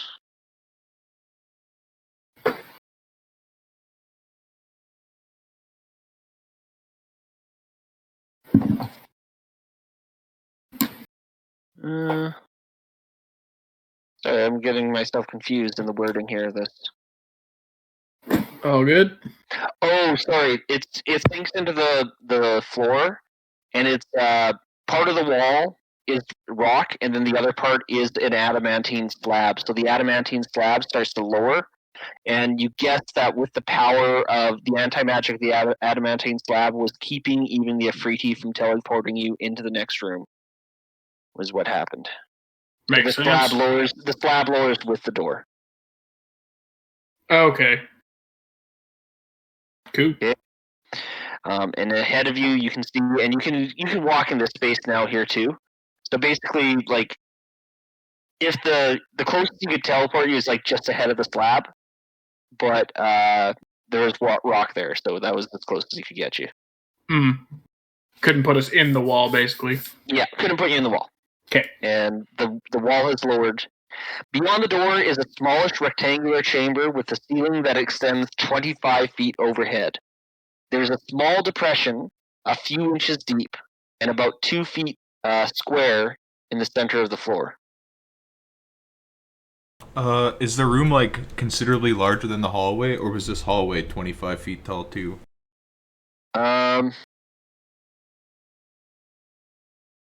Sorry, the hallway is, it is 25 feet tall, too. Okay. This place has All some right. tall rooms. Well, do we search for a keyhole? Because we know now that we need to use the key. Yeah, where are you looking for the keyhole? I'll start checking along the wall on this side. Okay, roll a perception check. I guess I'll search the other side of the wall. Okay, also roll a perception check. Do you guys go along the entire wall? Yep. Yep. Okay, do you go and look around the wall at the back end? Yep. Yep. Okay. You guys make a pass around the room, searching each square inch of the wall, and you walk up to each other, and it appears that there is no keyholes in any of the walls here. What about, All like, right. something up, a little hole on the floor or something? Yeah, there's a depression in the very center. That's where that orange, kind of orangey thing there, that's actually just a depression in the center of the floor. Is there a keyhole in here? Yeah, you take a look, and knowing that you're looking for a keyhole because of that, you do see there is a keyhole in the center of that depression. Found it. Try the key. Which one? key? Wait, how deep is this depression?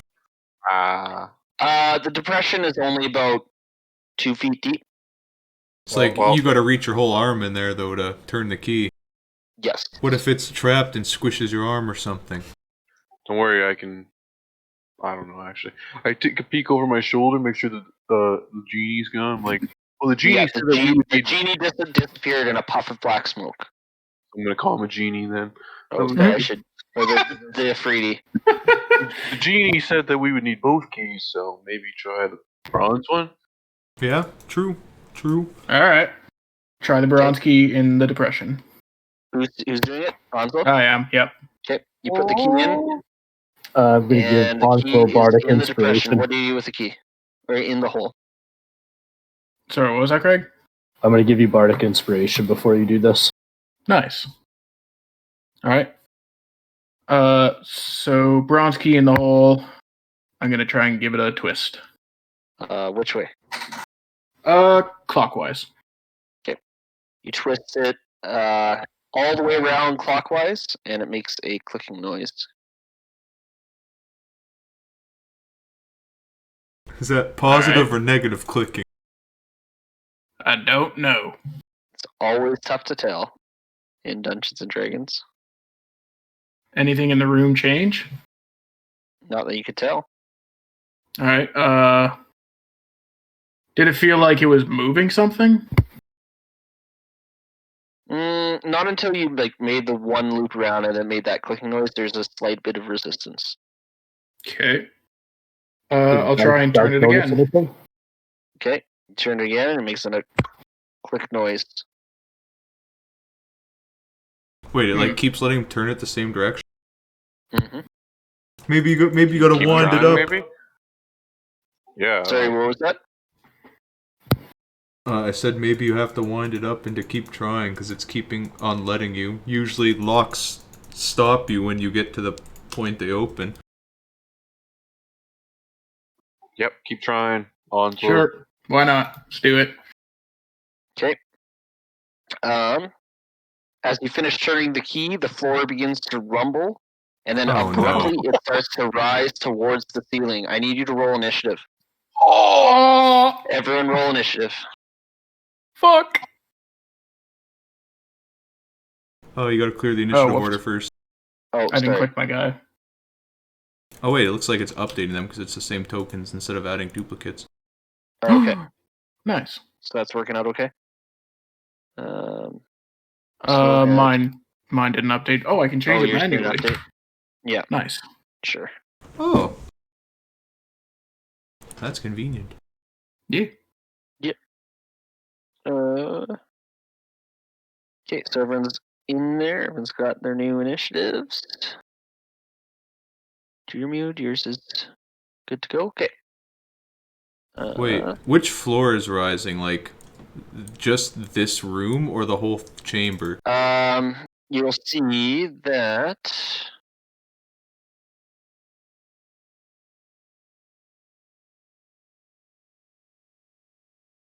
that area is rising. Interesting. Yeah. Shit. All right. Damien, what would you like to do? You just see all of a sudden the floor rumbles and just starts shooting up towards the roof with Ansel and Deermute on top of it.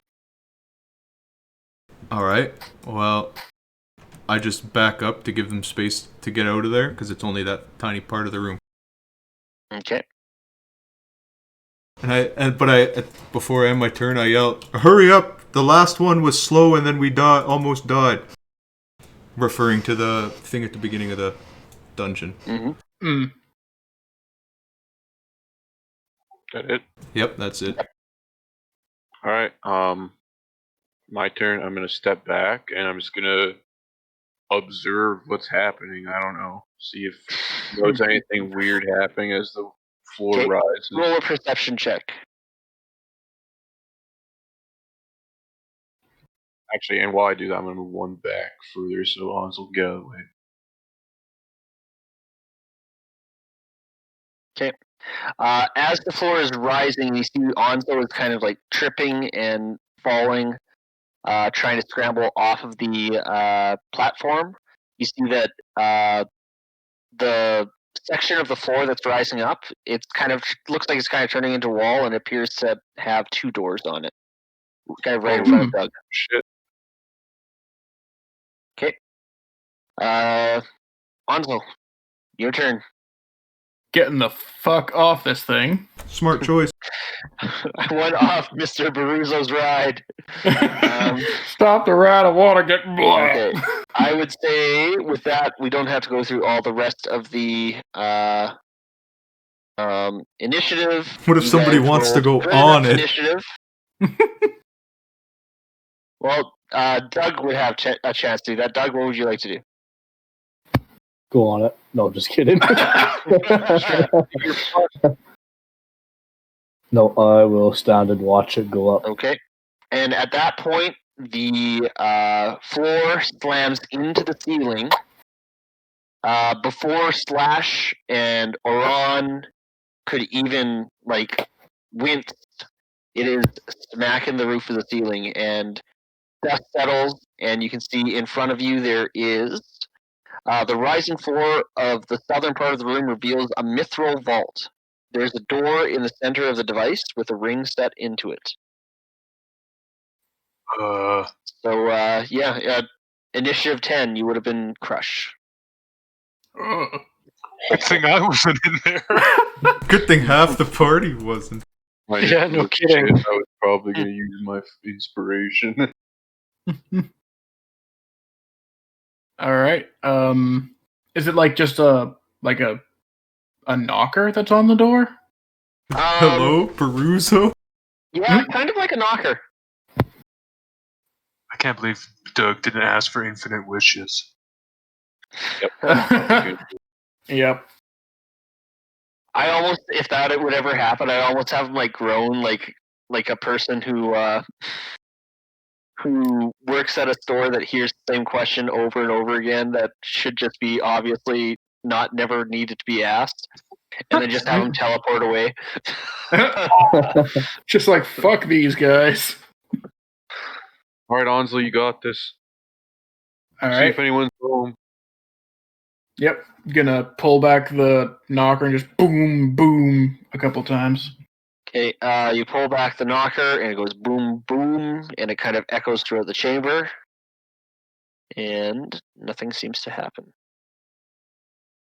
No one's home. Open door. I give it another 2 smacks.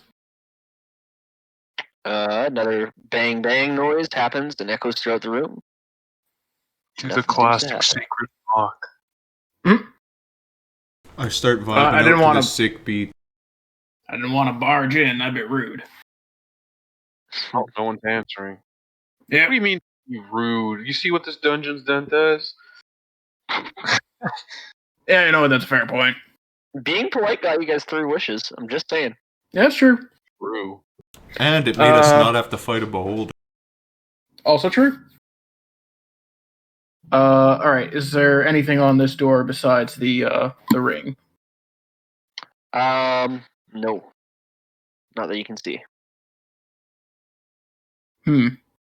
Hold the gold key up to the door. The gold key is close to the door. All right. There's no keyhole, Onslow. Well, the other door opened, just being near a key. I'll put the brass key or the bronze key near the door. There's a brass key near or bronze key near the door. You hold it up. Nothing happens. I don't think Well- have we tried opening this door yet. Uh, Try and open it. Give Alright, How it do a you try and tug. open it?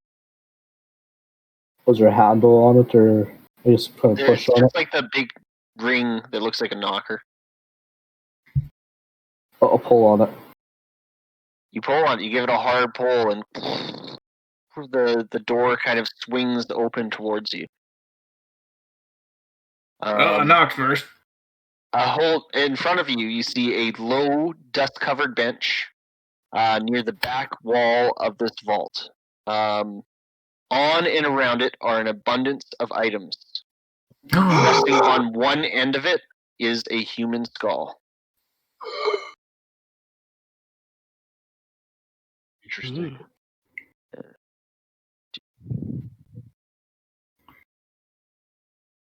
Wait, so it's like a treasure room?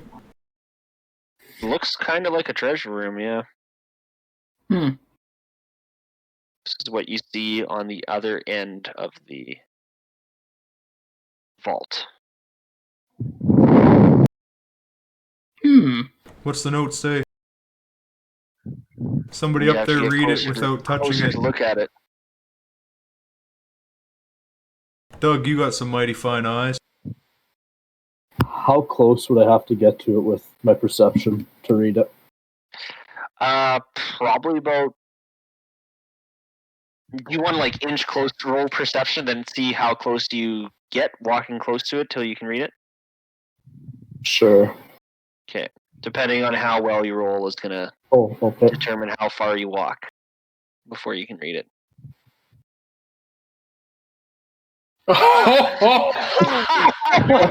Hell yes. Back to read You it. can see. You can see as you look into the room there. From there, you can see that there's a pile of spell scrolls, 6 of them to be exact, and they are strong wizard spells. With the double natural 20, we'll say that much.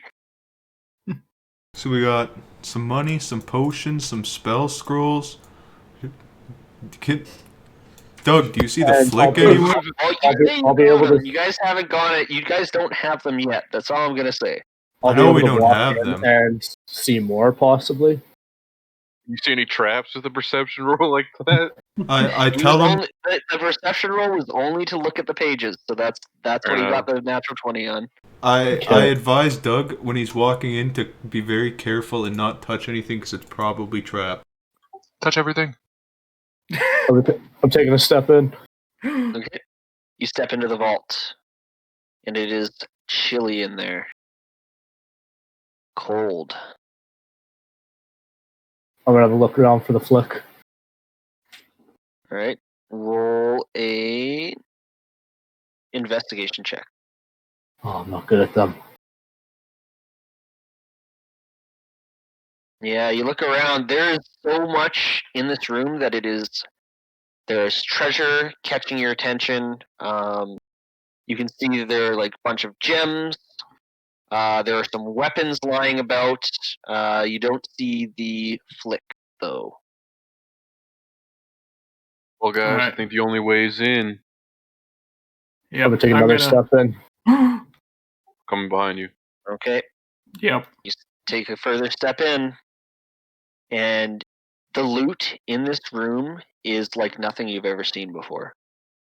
Like an actual loot or treasure loot? God damn. For a band of Oh, our caliber, treasure. those are equal. Yep. Treasure. Take one Right. more step in. There are also there are instruments up and around here, and they look untouched to the passage of time. I will look around for the flick. Okay, roll I an would also investigation look check. for it, probably. Alright. Investigation. Can I help Honslow by describing what my master told me on his Okay, deathbed? I would say about it? that's good. You can roll out of advantage. Okay. Where's another? There it is. Alright. I'm gonna use the bardic inspiration that Doug gave me. Okay. Oh. You can't seem to find it in there's a pile of crap in here, and it's tough to single out a single flick that would be used for a loot. With hearing Slash, could I make an investigation check too? I would say yes, but the help action only helps Onzo. Just Okay. because of the mechanics of the game. Alright. No, it does not seem to be working. You do not see any flick. Huh. Are those just gems in the skull, or are they glowing? There are gems in the skull as you approach it. And it seems that the teeth also seem to be made of gems as well. There are 2 jewels set into the skull's eye sockets, and 6 pointed diamonds set as teeth in the jaw. And that thing with the dagger, that's just a spell. The dagger is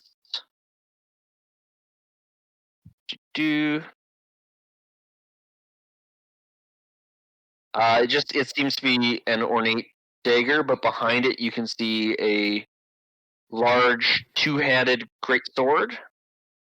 And then beyond that, you can see a sorry, let me double check some stuff here. I'm gonna say you can see a loot sitting behind it as well. Like some more treasure, or like the instrument? We already made that joke. The instrument this time. But I mean, is that a spell scroll that the dagger stabbed in? Yes, it is a spell scroll. spell Sorry, scroll. I misunderstood you. Yeah. Oh, okay, I see. And that's a locked chest underneath all that stuff? Yep. Well, I think we know the flick is in here because the genie. Wait, no, we don't. So Boruzo is in here. We know Boruzo is behind this door. Maybe that's the skull of Boruzo? Could be. I'm gonna give it a sniff. Roll a perception check. His head and shoulders. When did you start smelling things? And why? It is musty as fuck. The whole room is very musty.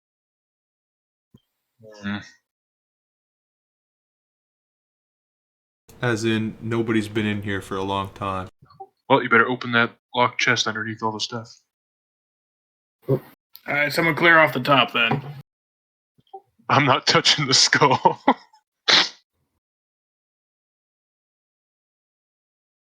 right, I'll use the bow from my fiddle to just kind of like push everything off the top of the desk, off the top of the chest. I mean, Clearing. As soon Good as you, idea. As soon as you touch like the first potion that's on top of the chest, the dust in the room begins to swirl and swirl around. It starts to take the shape of a man, and it starts to reach its hands out towards you. I need you all to roll initiative. click on your token because I forgot last time. Professional DM, by the way. Mm-hmm. Talking about Blake. Oh, feels bad. Da, da, da. To be fair, I don't roll for tokens in Roll20. I use physical dice. Yeah, I'm What going a fucking to elitist. roll on my own here, and I'll get with you on that. Okay, because I've like to keep some things a secret here, actually myself. All right, you guys are all initiative up.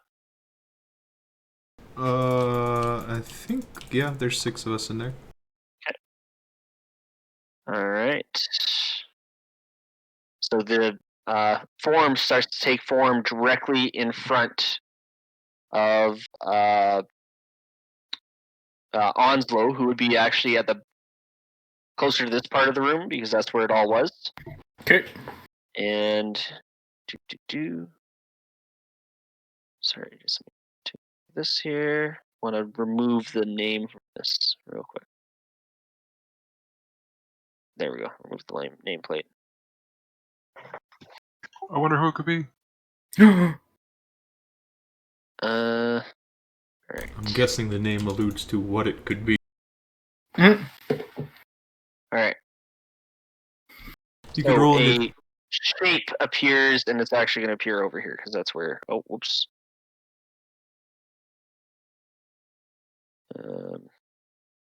Get out of here, vault. The entire vault disappears. Yeah. Just get in my way for grabbing stuff. All right. Ghost is over here. Okay.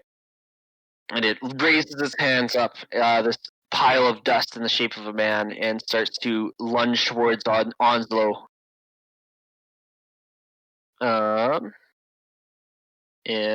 that leads us to Slash's turn. As you watch from the outside, you see as people just poke around and inevitably wake something up. Oh, geez. I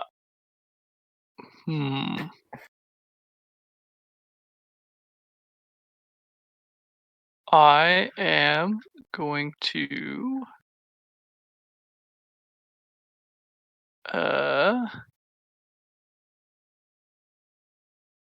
I'm going to cast Irresistible Dance on the ghostly figure. Okay. I gotta use a 7th level slot for that though. 7th level? Okay. Yeah. All right.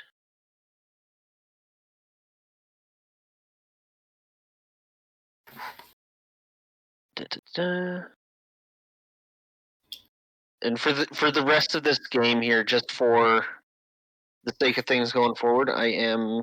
You know what? Sure. Let's see.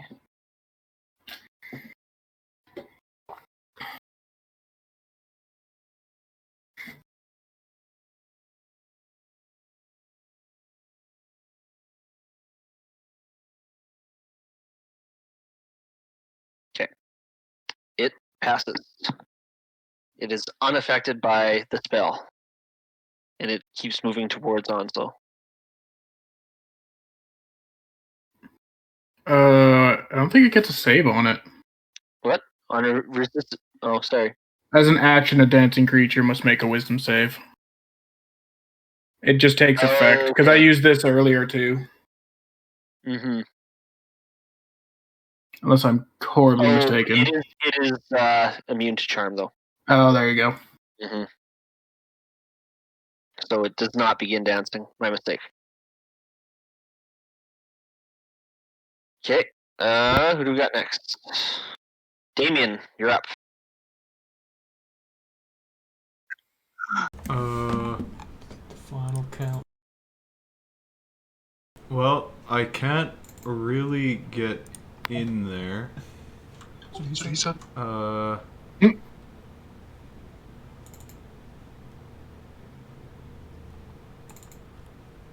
seeing if I think my one spell.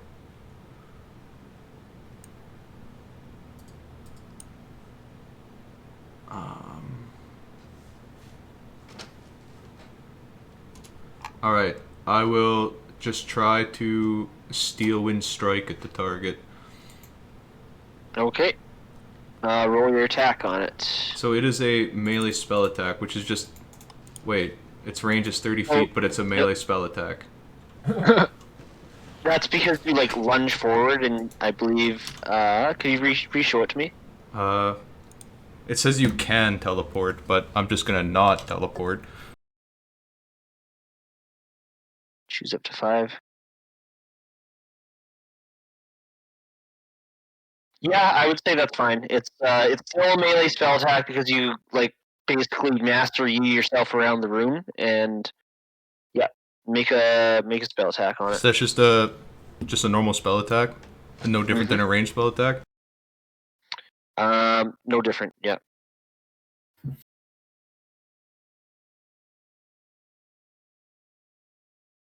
Oh. Rip. Okay. It does seem to take damage, and it like recoils backwards as you watch as the dust and the air around it seems to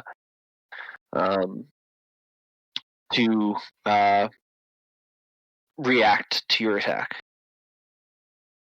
and you bounce yourself back to your spot. Wait, immediately. like you said it does seem to take damage? Yep. Did a 10 hit? Oh, sorry. I thought you were doing. I thought you were rolling damage. Yes, 10 does hit. Holy shit. Huh. Interesting.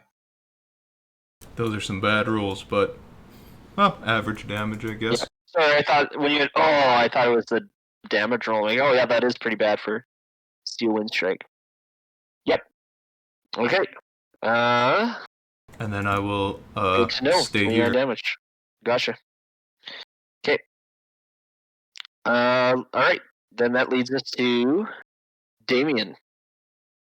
Nope, Sorry, that Oran. was Damon. I know, yeah, my bad. Oran, you're up. All right.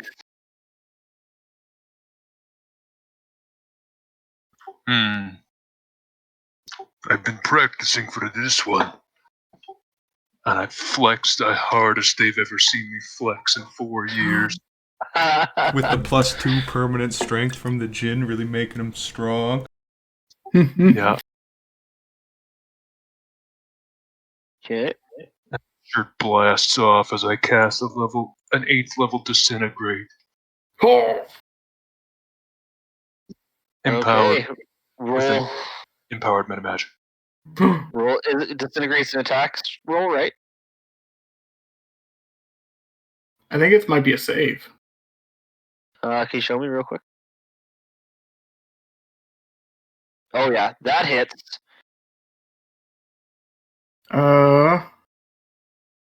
Dexterity saving throw.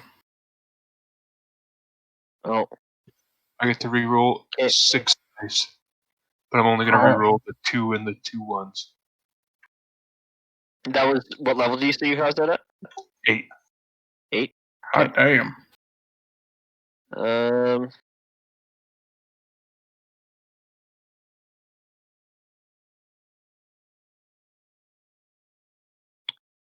It does save as it kind of moves out of the way, and the disintegrate does actually watch as the dust that's holding it together just poofs out into nowhere there. So it takes half that damage. Where are you getting the 110 total damage there? Sorry. 27 plus 73 minus 4 plus 14. Because he... Yeah, makes sense.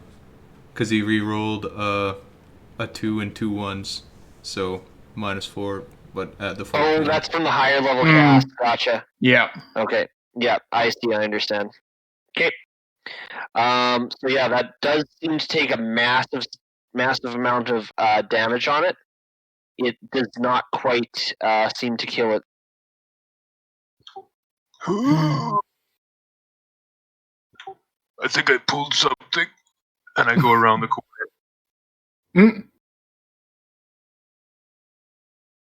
Okay. That's it. With the sick On its carnage turn, flag. you watch as its hands start to raise up into the air and begin to start glowing green, with as it seems to be charging up for something. It's tough to say, but there is some magic appearing between the hands of this creature, and that's its turn. Huh. Interesting. Onslow, you're up. All right. I will.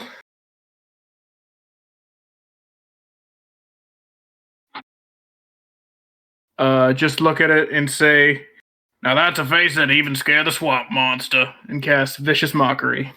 Okay. Oh,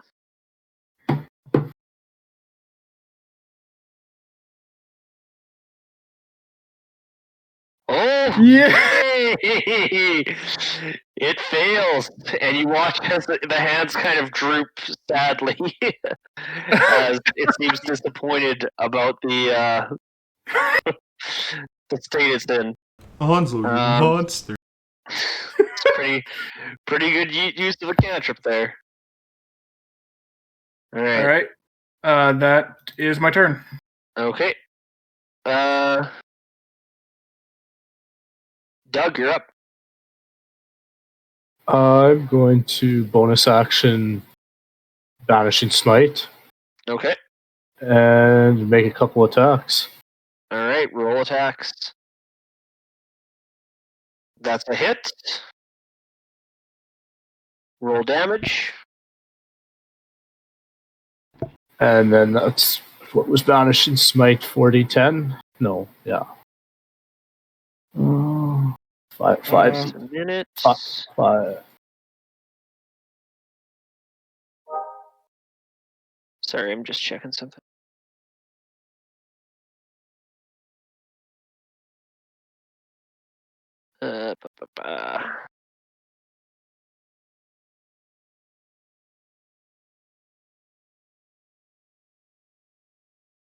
Just gotta check what this thing's deal is again. Okay.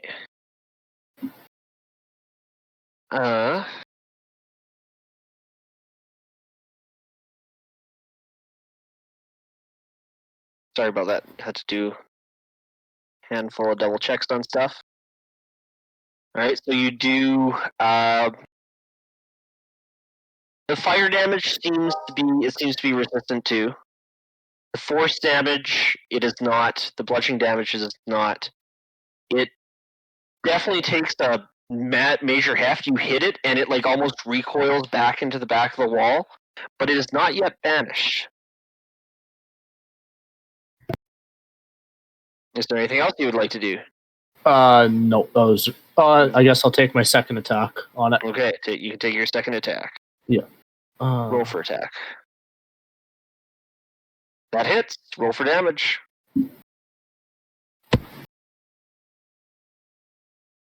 Just a 14 in the 2. Yeah, gotcha. Yeah, so 14 and a 1. Yeah. And it is kind of drooping now. Like it is showing quite a bit of wear and tear at this point. It's been absorbing a lot of hits though. Deermood, you're up.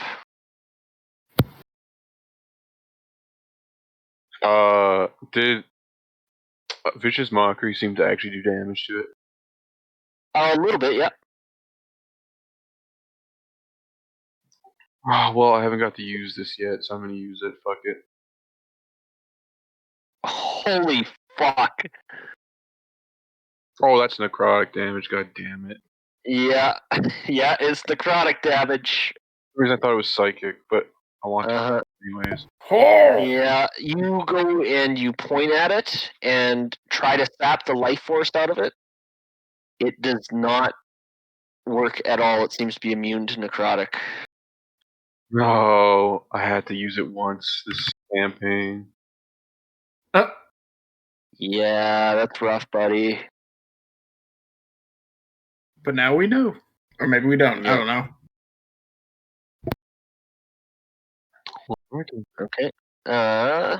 Anything else you'd like to do on your turn? Nope. Okay. That brings us back up to Slash. Okay.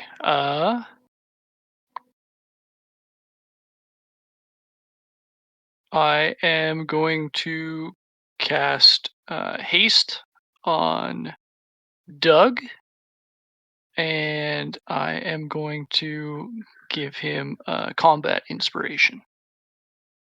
Okay. All right. So, Doug, you have haste and combat inspiration. Oh, baby. Save to Okay. Damien, you're up.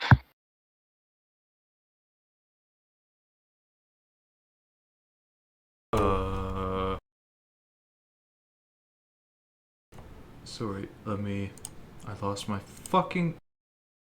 Alright. The last deal and strike seemed to be pretty effective. More or less, yeah. Alright, I will try to use another one, but I will cast it at 7th level, because, well, I'll use a 7th level slot to cast it, but it doesn't actually have an upcast. Okay. Roll for attack and roll for damage, because you'll probably hit it. Oh. Yeah. Better. Yeah, and you watch as this thing seems to be barely clinging together. Like there's just pieces of dust are all just falling apart from it right now. It is barely holding itself together.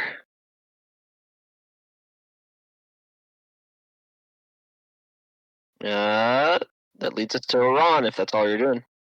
Yep, that's all. Yeah, because I can't. My extra attack. I guess I could technically throw a dagger, right? Yeah, you can do that. Alright, I will huck a dagger at it. Okay, roll for attack. Okay. Doesn't seem to do anything to it. Just kind of goes straight through it.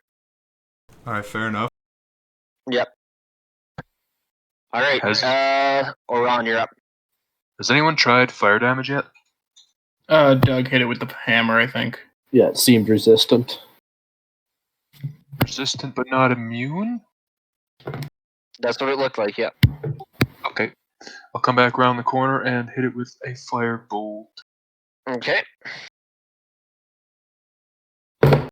Shit. Roll for attack.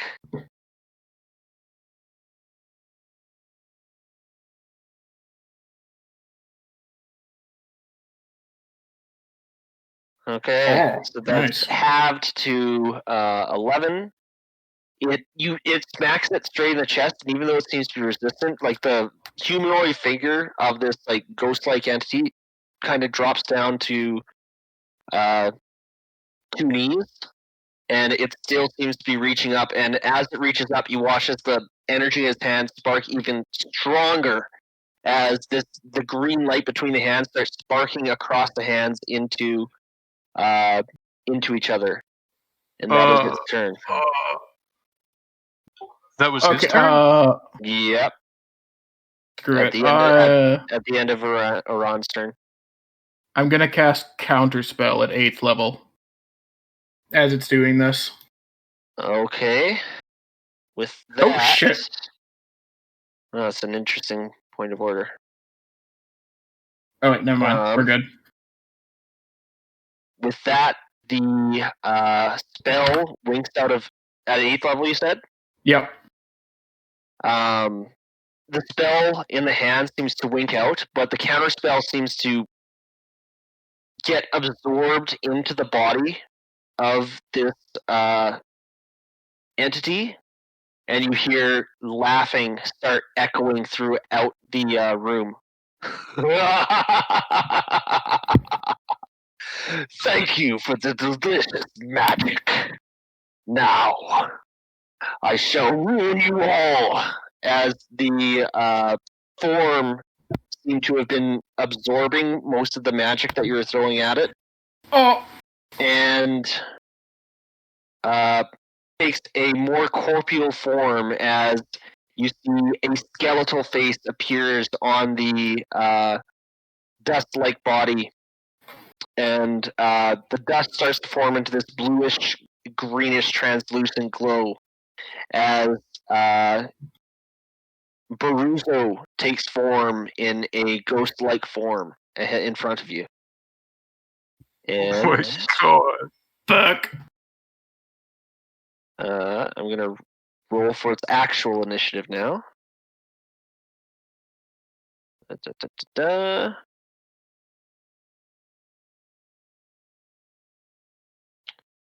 But I'm gonna DM roll that.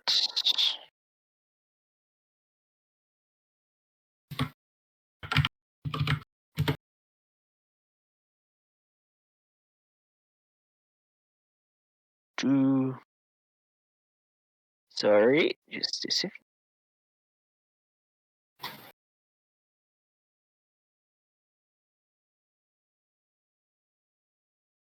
All right.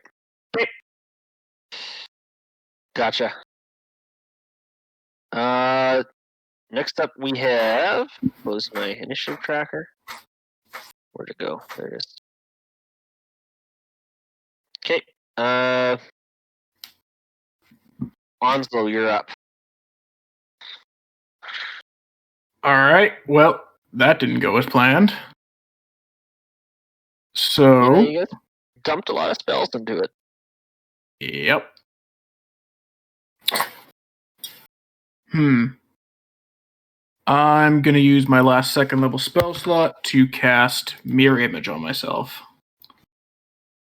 Okay. All right, you have Mirror Image.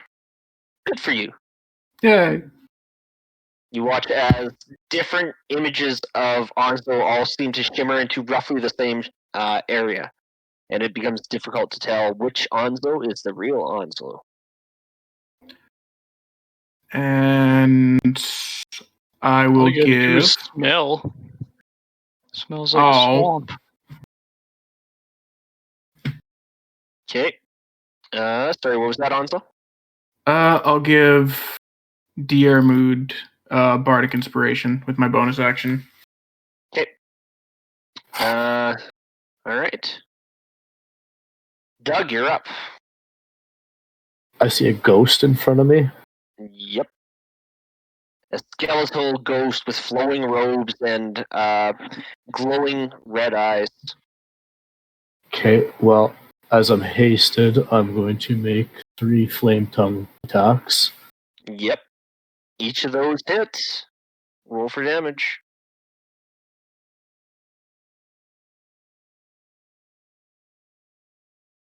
Okay, all of the fire damage is resistant to, but it takes the full bludgeoning damage as well. So that will be a total of 29, 33, 44 damage. And you just, like, load into this freaking ghost. And what was extremely, extremely horrifying to start with is already looking like it is now melting apart. What? No!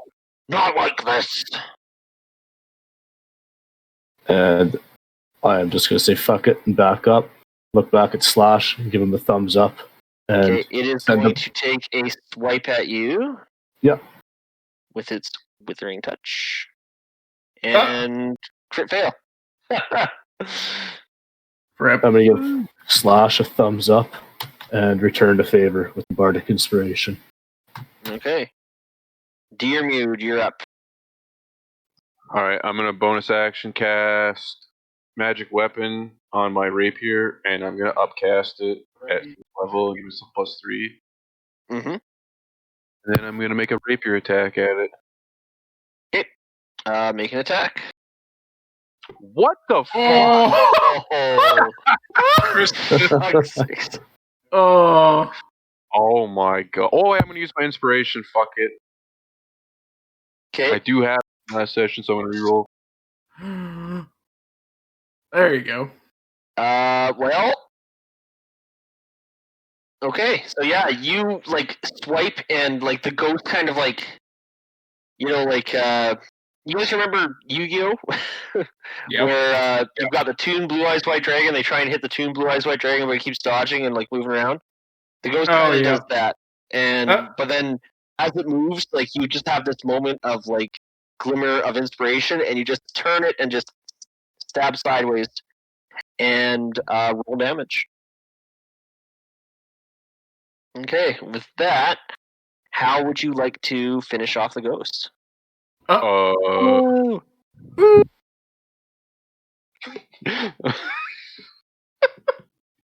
gonna shish kebab his ghost testicles around and around my rapier. Yeah, alright, yeah, absolutely. You get the skeletal Boruzo straight in the balls. And as it goes, it kind of yells, Sharon! And disappears into mist. Oh my god. Okay, and the ghost seems to disappear. We did it. Somebody pick up some treasure now, I think. Did we see the flick anywhere? Everyone get in here. Oh, I brushed the stuff off of that chest, so I'll try and open it. I'll try the gold key. Okay. Actually, that's a bit of a the gold key you put in, you kind of twist it. It doesn't seem to twist or turn correctly. It doesn't seem to fit. Alright, try the bronze key.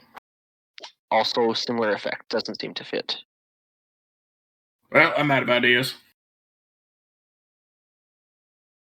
I'm gonna take a swing at the lock. Okay. Roll for attack. How long does mirror image last? Oh yeah, you basically Ow. roll for damage, but I'm pretty sure you just knock the lock right off the hinge. Yep. Just break your way through there. Oops. There's still the skull and the potions are still sitting on top of the chest though. Oh, okay.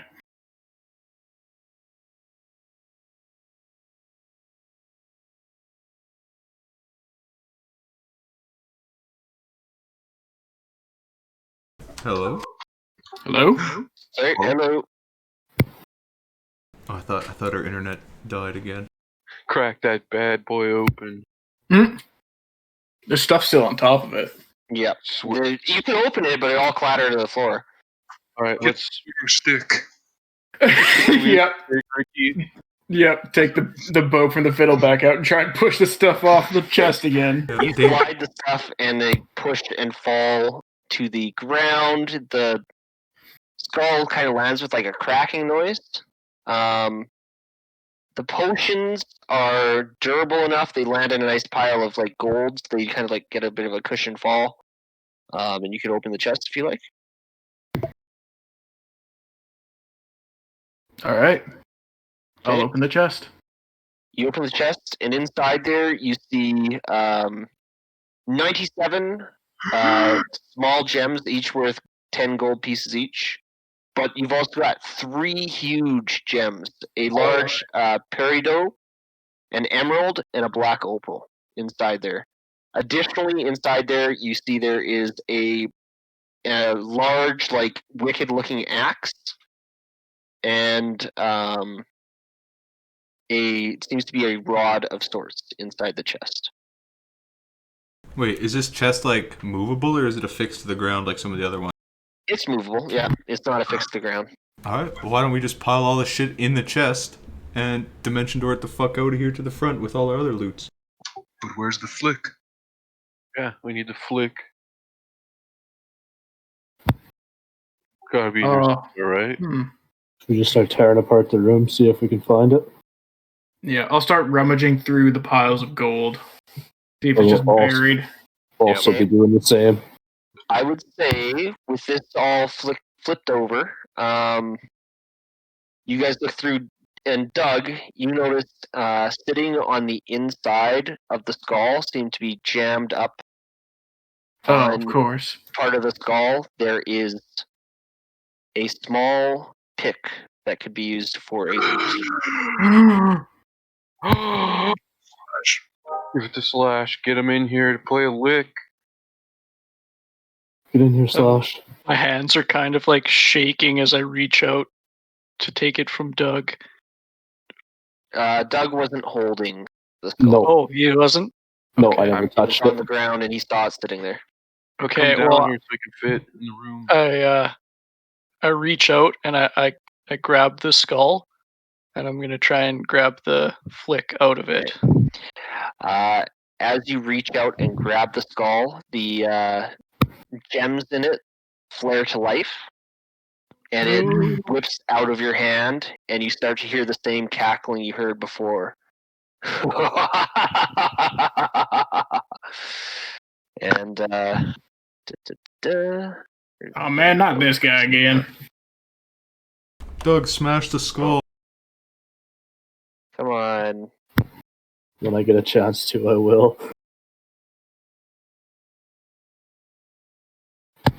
And he yells, "All aboard!" Oh my god. Oh no. and starts to float up into the air. And, well, no one has come quite this far before.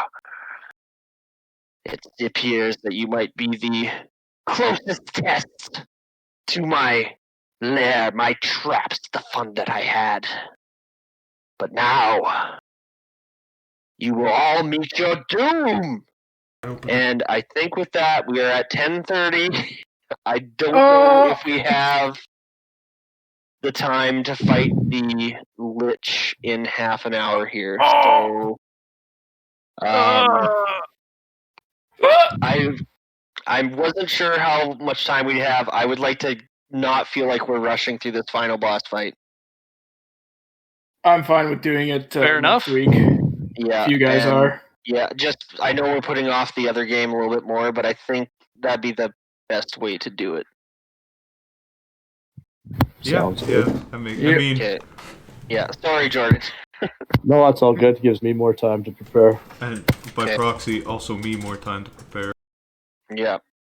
And it'll probably be a shorter session next week, Yeah. but, that's probably fine.